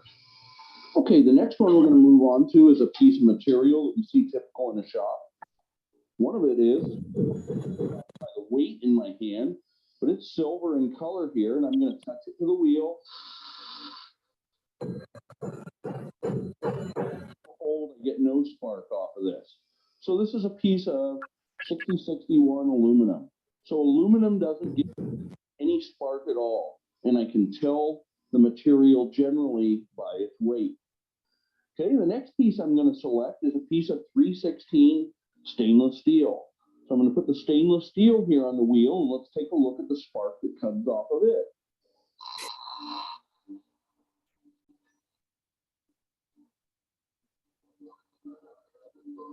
So the first thing we can see is a lot less sparks than we see on the standard carbon steel, and they're not nearly as orange. They're a little bit more yellow or lighter in color.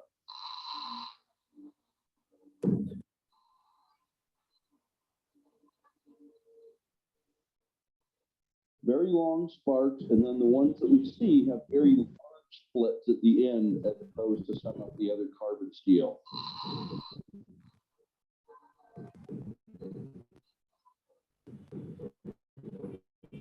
Large splits at the end as opposed to the high carbon steel, short sparks, many splits.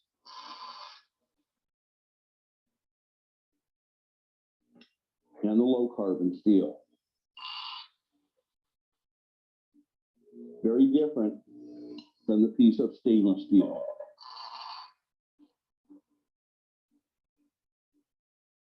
Okay, so those are three pieces of steel there: stainless steel, low carbon steel, and high carbon steel. The next one we're going to take a look at, a lot of us can identify just by the color of it. You don't necessarily have to do a spark test to it. A lot of us would identify this as a piece of copper. We put the copper on there, you see some small sparks coming off of there, but that's just pieces of carbon steel that are stuck in the wheel. The copper really doesn't give us much spark off of it at all. So usually we identify the piece of copper is generally going to come from the color of the material. Okay, and I've got one last one here that's kind of an interesting one. So let's take a look at it first, and then I'll tell you what it is.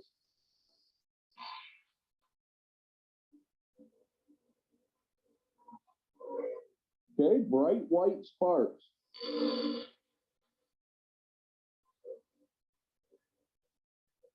Splits at the end. Okay, so what's that material? Well, looks darn near the same color as a piece of stainless steel, but if you could hold it in your hand, you'd figure out it was quite a bit lighter. So the mystery metal with the white sparks, some of us may already know it, is the piece of titanium. So titanium is one that throws off bright white sparks. So hopefully you had a few minutes to learn.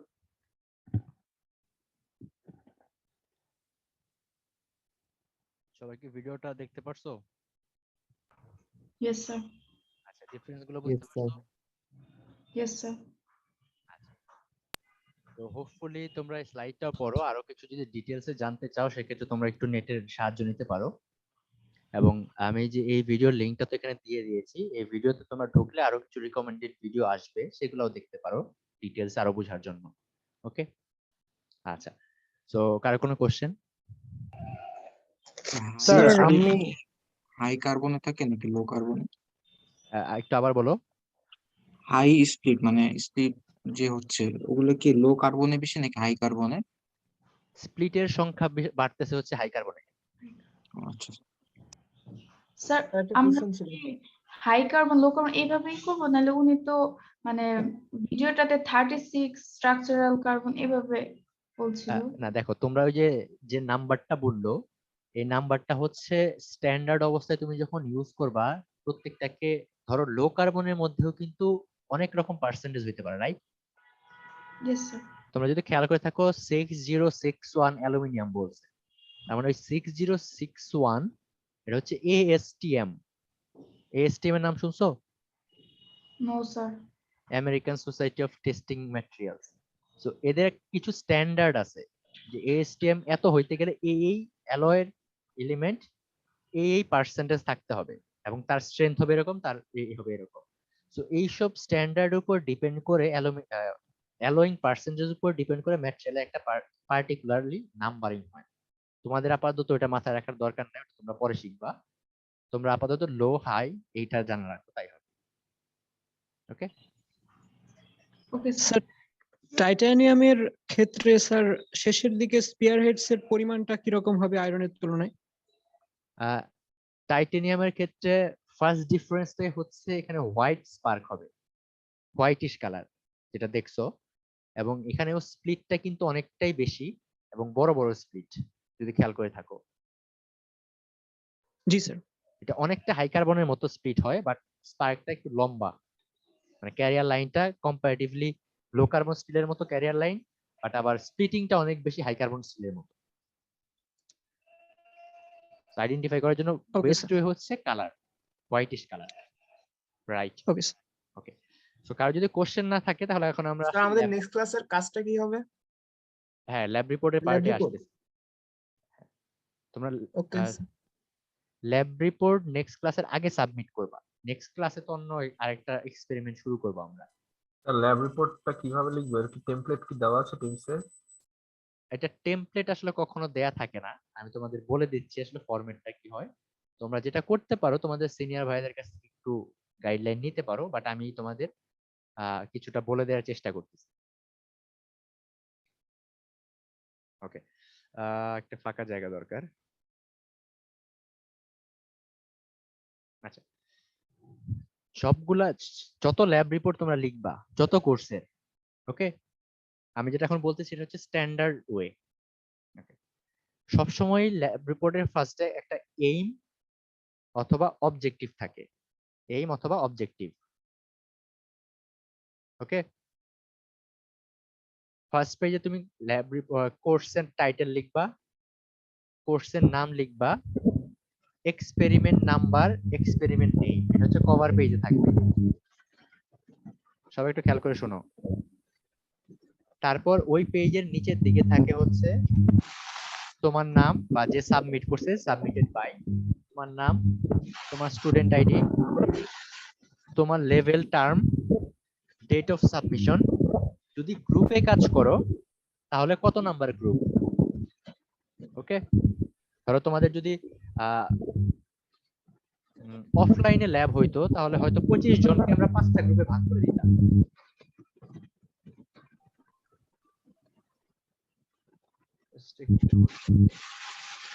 উপরে course নং, title নং, experiment নং, এগুলাই শুধু তাই। একটু hold করো।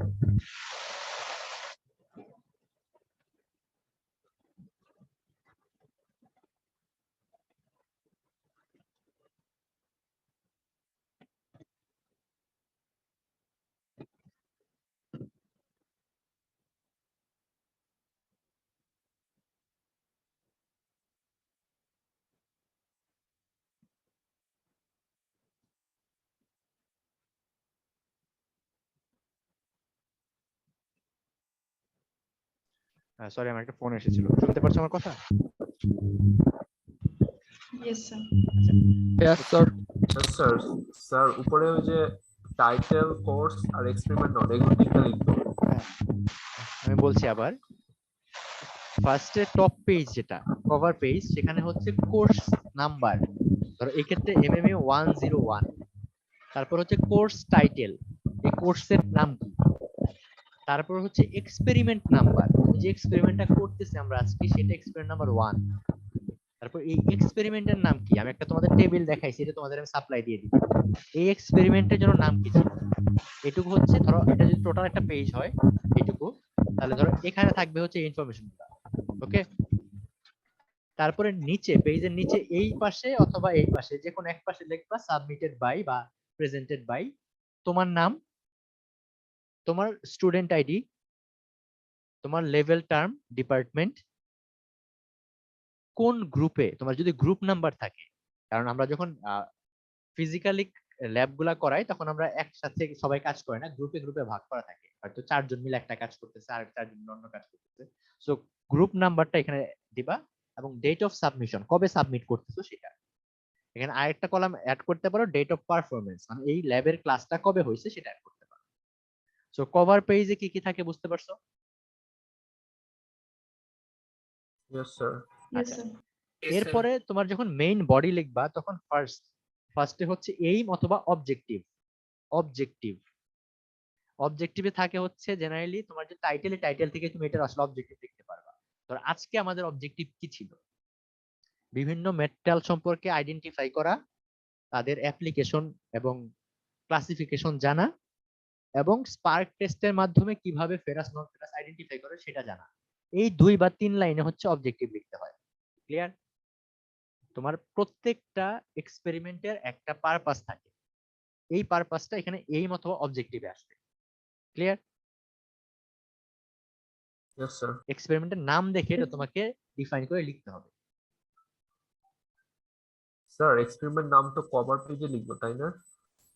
Experiment নাম হচ্ছে কভার পেজে যাবে, এটা হচ্ছে কভার পেজের পরে তুমি যখন মেইন বডি লেখা শুরু করলা তখন ফার্স্টের পয়েন্ট হচ্ছে এটা। ওকে, তারপরে হচ্ছে 2 এ থাকে হচ্ছে থিওরিটিক্যাল ব্যাকগ্রাউন্ড, তুমি যে কাজটা করছো এটার পিছনে একটা থিওরি থাকে, রাইট? হয়তো আজকের এক্সপেরিমেন্টে নাই, আজকে হয়তো তোমার ইন্ট্রোডাক্টরি ছিল, বাট এখানেও স্পার্ক টেস্টে কিন্তু একটা থিওরি আছে। স্পার্ক টেস্টে স্পার্ক কেন জেনারেট হইতে পারে, বা এরকম তুমি যখন টেস্ট করবা, ধরো কোনো কিছু স্ট্রেংথ মাপতেছো, স্ট্রেংথ মাপার জন্য যে ফর্মুলা ইউজ করে যে মেশিনটা ইউজ করতেছো এইটার মাধ্যমে যে মাপতে পারতেছো এটার জন্য একটা থিওরিটিক্যাল ব্যাকগ্রাউন্ড আছে, রাইট? যেটা আমরা ইউজ করে এখানে অ্যাপ্লাই করতেছি বা বের করতেছি। Yes sir. সো এখানে আসলে স্যার আমরা কি থিওরিটা স্পার্ক টেস্টের উপরে লিখবো?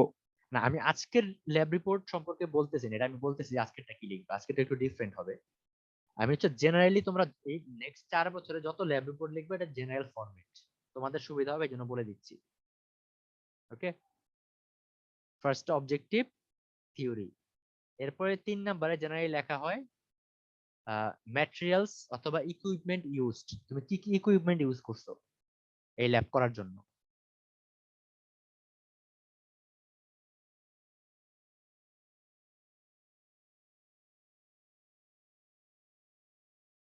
যেমন এখানে ইকুইপমেন্টের মধ্যে হইতে পারে, ধরো তুমি একটা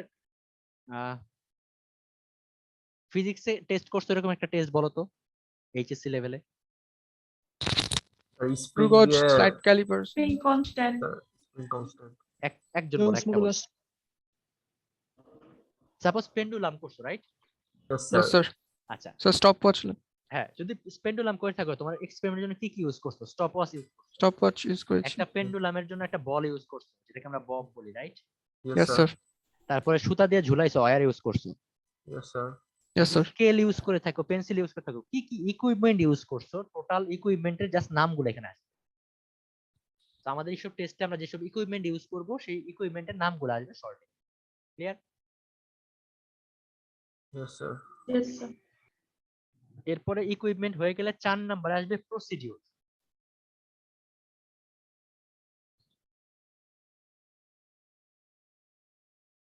প্রসিডিউর বলতে কি বোঝায়? এক্সপেরিমেন্ট নিয়ম, করার process. পদ্ধতিটা কিভাবে করছি, Process, নিয়ম, তুমি এক্সপেরিমেন্টটা কিভাবে steps. করছো, Step প্রসেসটা কি, স্টেপ বাই স্টেপ, এবং এটা লেখার চেষ্টা করবা সবসময় পয়েন্ট আকারে, 1 2 3 4 পয়েন্ট আকারে শর্টে লিখবা। এটা ওই যে প্যারাগ্রাফ আকারে না লেখাটা বেটার, পয়েন্ট আকারে লিখবা, তোমার লিখতে কষ্ট কম হবে এবং শর্ট হবে, প্রিসাইজ হবে। ক্লিয়ার? টোটাল প্রসেসটা কিভাবে করছো। প্রসিডিউর লেখার পরে তোমরা লিখবা হচ্ছে 5 নম্বরে রেজাল্ট অথবা ডাটা ক্যালকুলেশন। যদি কোনো ক্যালকুলেশন থেকে থাকে, টেবিল থেকে ক্যালকুলেশন থাকে, তাহলে দিবা টেবিল এন্ড ডাটা ক্যালকুলেশন। সে টেবিল থাকলে তো 5-এই দিব না? হ্যাঁ, 5-এ দিবা প্রসিডিউরের পরে টেবিল এন্ড ডাটা ক্যালকুলেশন যদি থেকে থাকে, এবং এরপরে আসবে টেবিল ক্যালকুলেশন করে যা ফাইনাল যে রেজাল্টটা পাইছো এটা এক লাইনে এখানে result and discussion, result and discussion. Okay sir 5 নম্বরটা কি অ্যাকচুয়ালি পর্যবেক্ষণ? তুমি এখান থেকে যা যা পাইছো সেগুলো থেকে ম্যাথমেটিক্যাল ক্যালকুলেশন গুলো যদি থাকে অথবা পর্যবেক্ষণ যেটা বলতে পারো সেটাই, বাট এটা লেখার টার্মটা হচ্ছে either table and data calculation অথবা ডাটা ক্যালকুলেশন অথবা রেজাল্ট ক্যালকুলেশন। সেক্ষেত্রে তুমি রেজাল্ট এখানে চলে আসবে, মানে মেইন ফাইন্ডিংস গুলো এখানে আসবে, এবং কেন এই ফাইন্ডিংস গুলো পাইছো এটা ডিসকাশন বা তোমার ইন্টারপ্রিটেশন আসবে 6 নম্বরে। ক্লিয়ার? এখানে যত কিছু ক্যালকুলেট করলা সেটা লাস্টের রেজাল্ট আকারে এখানে লিখলা, এটা ইকুয়াল টু এত, এটা ইকুয়াল টু এত, এটা ইকুয়াল টু এত। এবং এখানে হয়তো তোমার অনেক সময় অনেক টিচার বিভিন্ন এক্সপেরিমেন্টের জন্য কিছু কোশ্চেন তোমাদের সাপ্লাই দেয়, যে এই এক্সপেরিমেন্টটা করো, করার পরে এটার সাথে এটা রিলেশনটা দেখাও, এটার সাথে এটা রিলেশন দেখাও, এটার সাথে রিলেশন দেখাও। এই যে রিলেশন যখন দেখাবা ওটার জন্য যদি কোনো গ্রাফ থাকে সেই সব জিনিসগুলো আসবে ডিসকাশনে। আমি যদি তোমাকে নরমালি বলি মোস্ট ইম্পর্টেন্ট পার্ট কোনটা কোন একটা ল্যাব রিপোর্টের, টিচার কোনটা সবচেয়ে বেশি প্রায়োরিটি দেয় দেখার সময়, সেটা হচ্ছে discussion part, result and discussion. কারণ তোমাদের নরমালি যখন অফলাইনে ল্যাব করবা তোমাদের ল্যাব শিট বা ম্যাটেরিয়াল সাপ্লাই দেওয়া হবে, তুমি অবজেক্টিভ, থিওরি, ইকুইপমেন্ট, প্রসিডিউর এগুলো মোটামুটি ল্যাব শিট থেকেই বের করে ফেলতে পারবা। বাট রেজাল্ট এবং ডিসকাশন হচ্ছে তুমি ফাইনালি আসলে জিনিসটা করছো কিনা, করার পরে বুঝতে পারছো কিনা, এবং করার সময় অনেক সময় দেখা যায় তোমার এক্সপেক্টেড রেজাল্ট ছিল একরকম আর রেজাল্ট চলে আসছে অন্যরকম। যদি চলেও আসে ওই রেজাল্টটা কেন আসছে, কোনো ইরর আছে কিনা ম্যাথমেটিক্যাল বা তোমার করার সময় কোনো ক্যালকুলেশনে ইরর থাকে কিনা সেটাও তোমাকে এখানে ডিসকাস করতে হবে। তো এটা হচ্ছে most important part. Clear? Sir আমাদের কি এই এক্সপেরিমেন্টের জন্য ল্যাব শিট দেওয়া হবে? এই এক্সপেরিমেন্টে তোমাদের কোনো ল্যাব শিট দেয়া হবে না, বাট আমি তোমাদের এই পিডিএফ এবং স্লাইডটা দিয়ে দিব। তোমরা কি এই এক্সপেরিমেন্টের কথাটা আমি এখন বলবো, তোমরা কি জেনারেল প্রসিডিউরটা বুঝতে পারছো?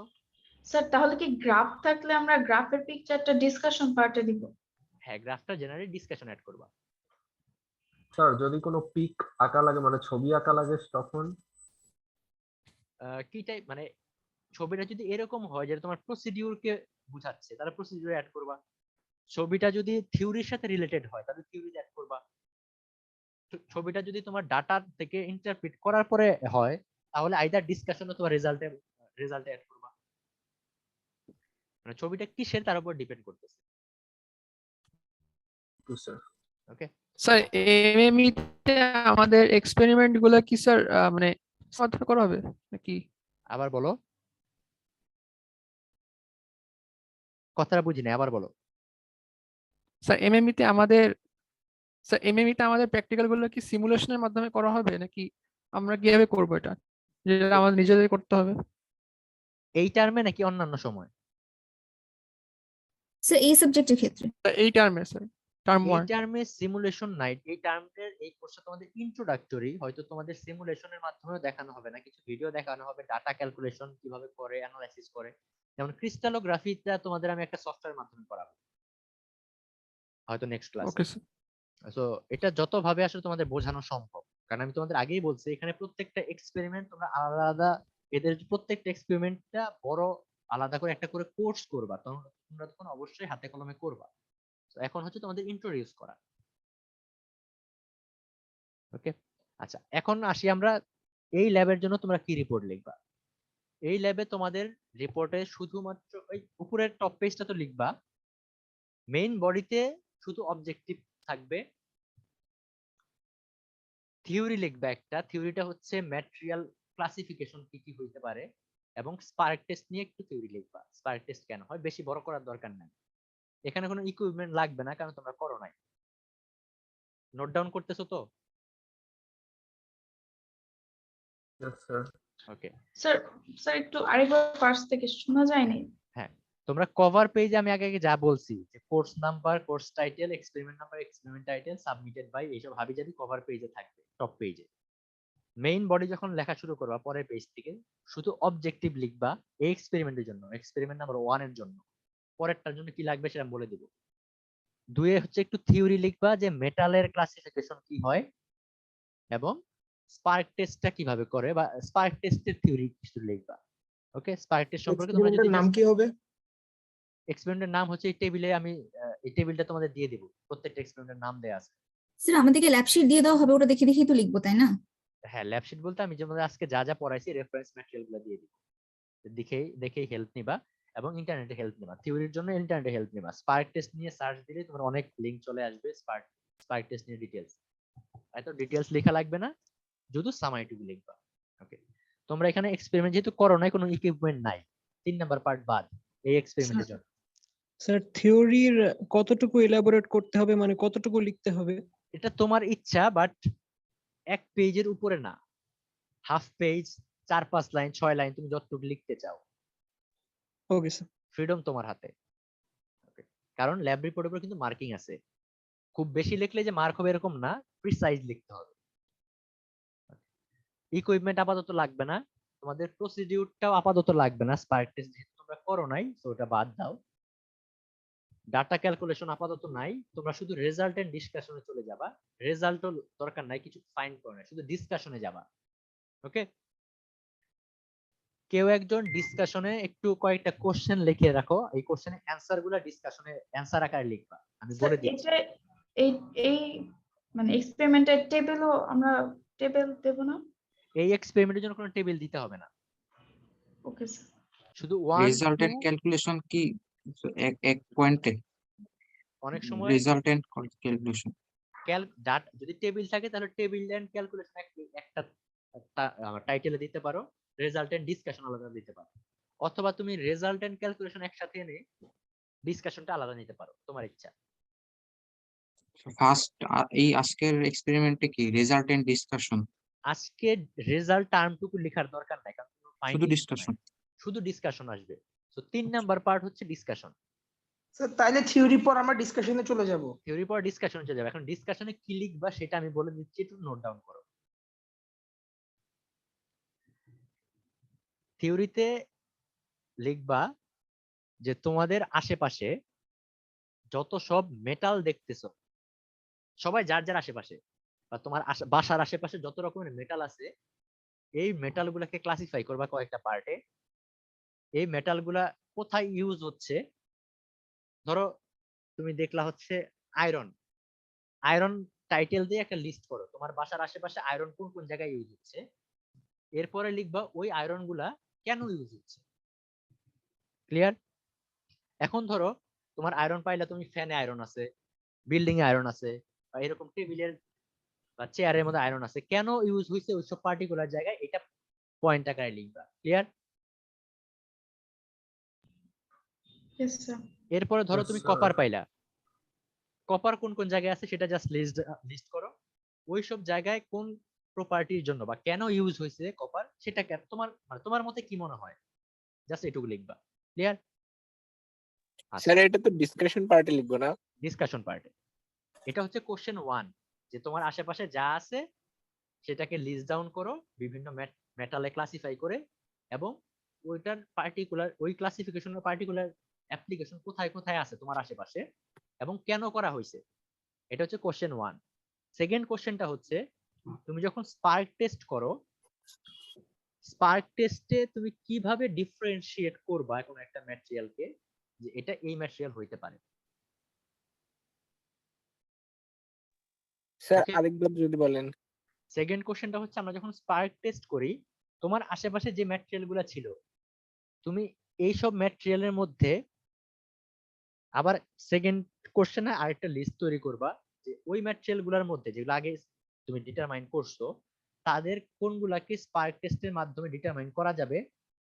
ধরো এখানে একটা টেবিলের মতো বানাইলা, ডিটারমাইন করার মতো এগুলাকে একটা সাইডে রাখো, ডিটারমাইন করা যেগুলো যাবে না সেগুলোকে আরেকটা সাইডে রাখো।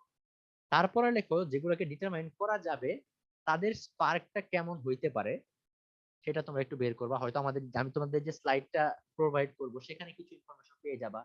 যদি না থাকে, এর বাইরেও কোনো ম্যাটেরিয়াল তোমার বাসার আশেপাশে থাকে, অবশ্যই আছে। তাদের স্পার্ক টেস্ট করা যায় কিনা তুমি যদি জাস্ট গুগলে সার্চ করো অবশ্যই পেয়ে যাবা। ওকে, কিভাবে করা যায় সেটা। এখন এই যে তোমরা ডিসকাশন লিখতেছো, 2টা অ্যান্সার 2 পেজের বেশি লেখার দরকার নেই। ক্লিয়ার? Okay sir. আচ্ছা, স্যার সো ডিসকাশনটা আরেকবার বলেন স্যার। আবার আবার বলো কোনটা? ডিসকাশন পার্টটা।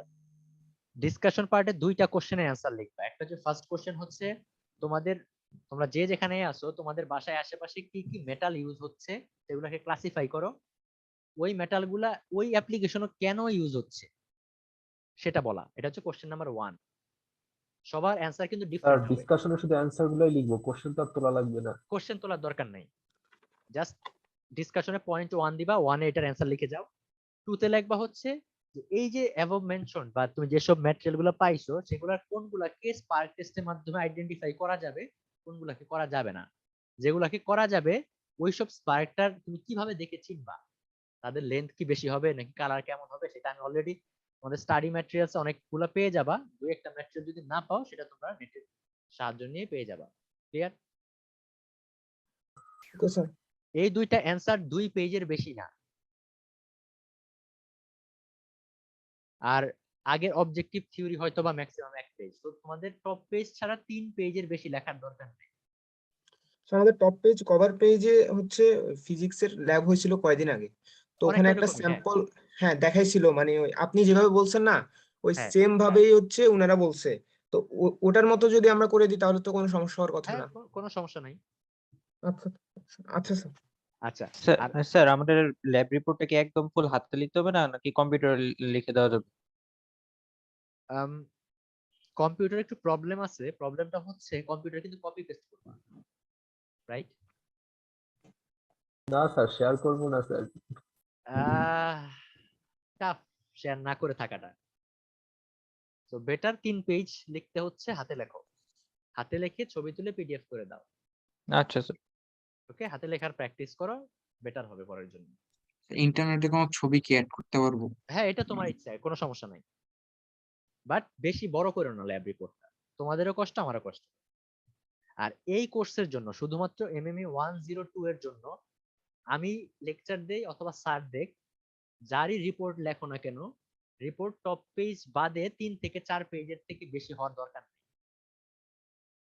স্যারও এই মেসেজটা আমার মাধ্যমে দিয়ে দিয়েছে, আমি কনভে করে দিলাম। ওকে, এমএমইউ 102 এই কোর্সের জন্য যত ল্যাব রিপোর্ট লিখবা, কোন ল্যাব রিপোর্টই টপ পেজ বাদে 3-4 পেজের বেশি হওয়ার দরকার নেই। Clear? Okay sir. Okay okay sir. So hopefully তোমাদের কারো কোনো কোশ্চেন নাই। তো কোশ্চেন যদি না স্যার থাকে তাহলে সবকটাই তো পিডিএফ ফরম্যাটেই পাঠাতে হবে তাই না? হ্যাঁ, পিডিএফ ফরম্যাটে তোমার পিডিএফটার যে সেভ করবা তোমার স্টুডেন্ট আইডি দিয়ে। ওকে ওকে, মানে স্যার একটা ফোল্ডারের ভিতর সবগুলো ফাইল নিয়ে তারপর ওই ফোল্ডারটাকে সেভ করব? না না, তুমি ধরো 3টা পেজ তোমার হয়েছে টোটাল ল্যাব রিপোর্টে, রাইট? Yes sir. ওই 3টা পেজ ছবি তুলে ক্যাম স্ক্যানার দিয়ে একটা পিডিএফ, সিঙ্গেল পিডিএফ বানাবা। Okay sir. 3টা ছবিকে ওই পিডিএফ এর যে ফাইল নেম সেটা হবে তোমার স্টুডেন্ট আইডি। এরকম সবাই যার যার স্টুডেন্ট আইডিতে একটা করে পিডিএফ বানাবা। আমি অ্যাসাইনমেন্ট ওপেন করে দিব, সবাই যার যার পিডিএফ এখানে আপলোড করার সুযোগ পাবা। ক্লিয়ার? স্যার। তোমাদের নেক্সট এই যে ল্যাব রিপোর্টটা, সেটা নেক্সট যে ল্যাব, ওই ল্যাব শুরু হওয়ার আগে তোমাদের আপলোড করতে হবে। মানে 6 তারিখ বিকাল 3টার আগে তোমাদের ল্যাব রিপোর্ট আপলোড করতে হবে। আমি অ্যাসাইনমেন্টটা ওইভাবেই ডেডলাইন দিয়ে ওপেন করব।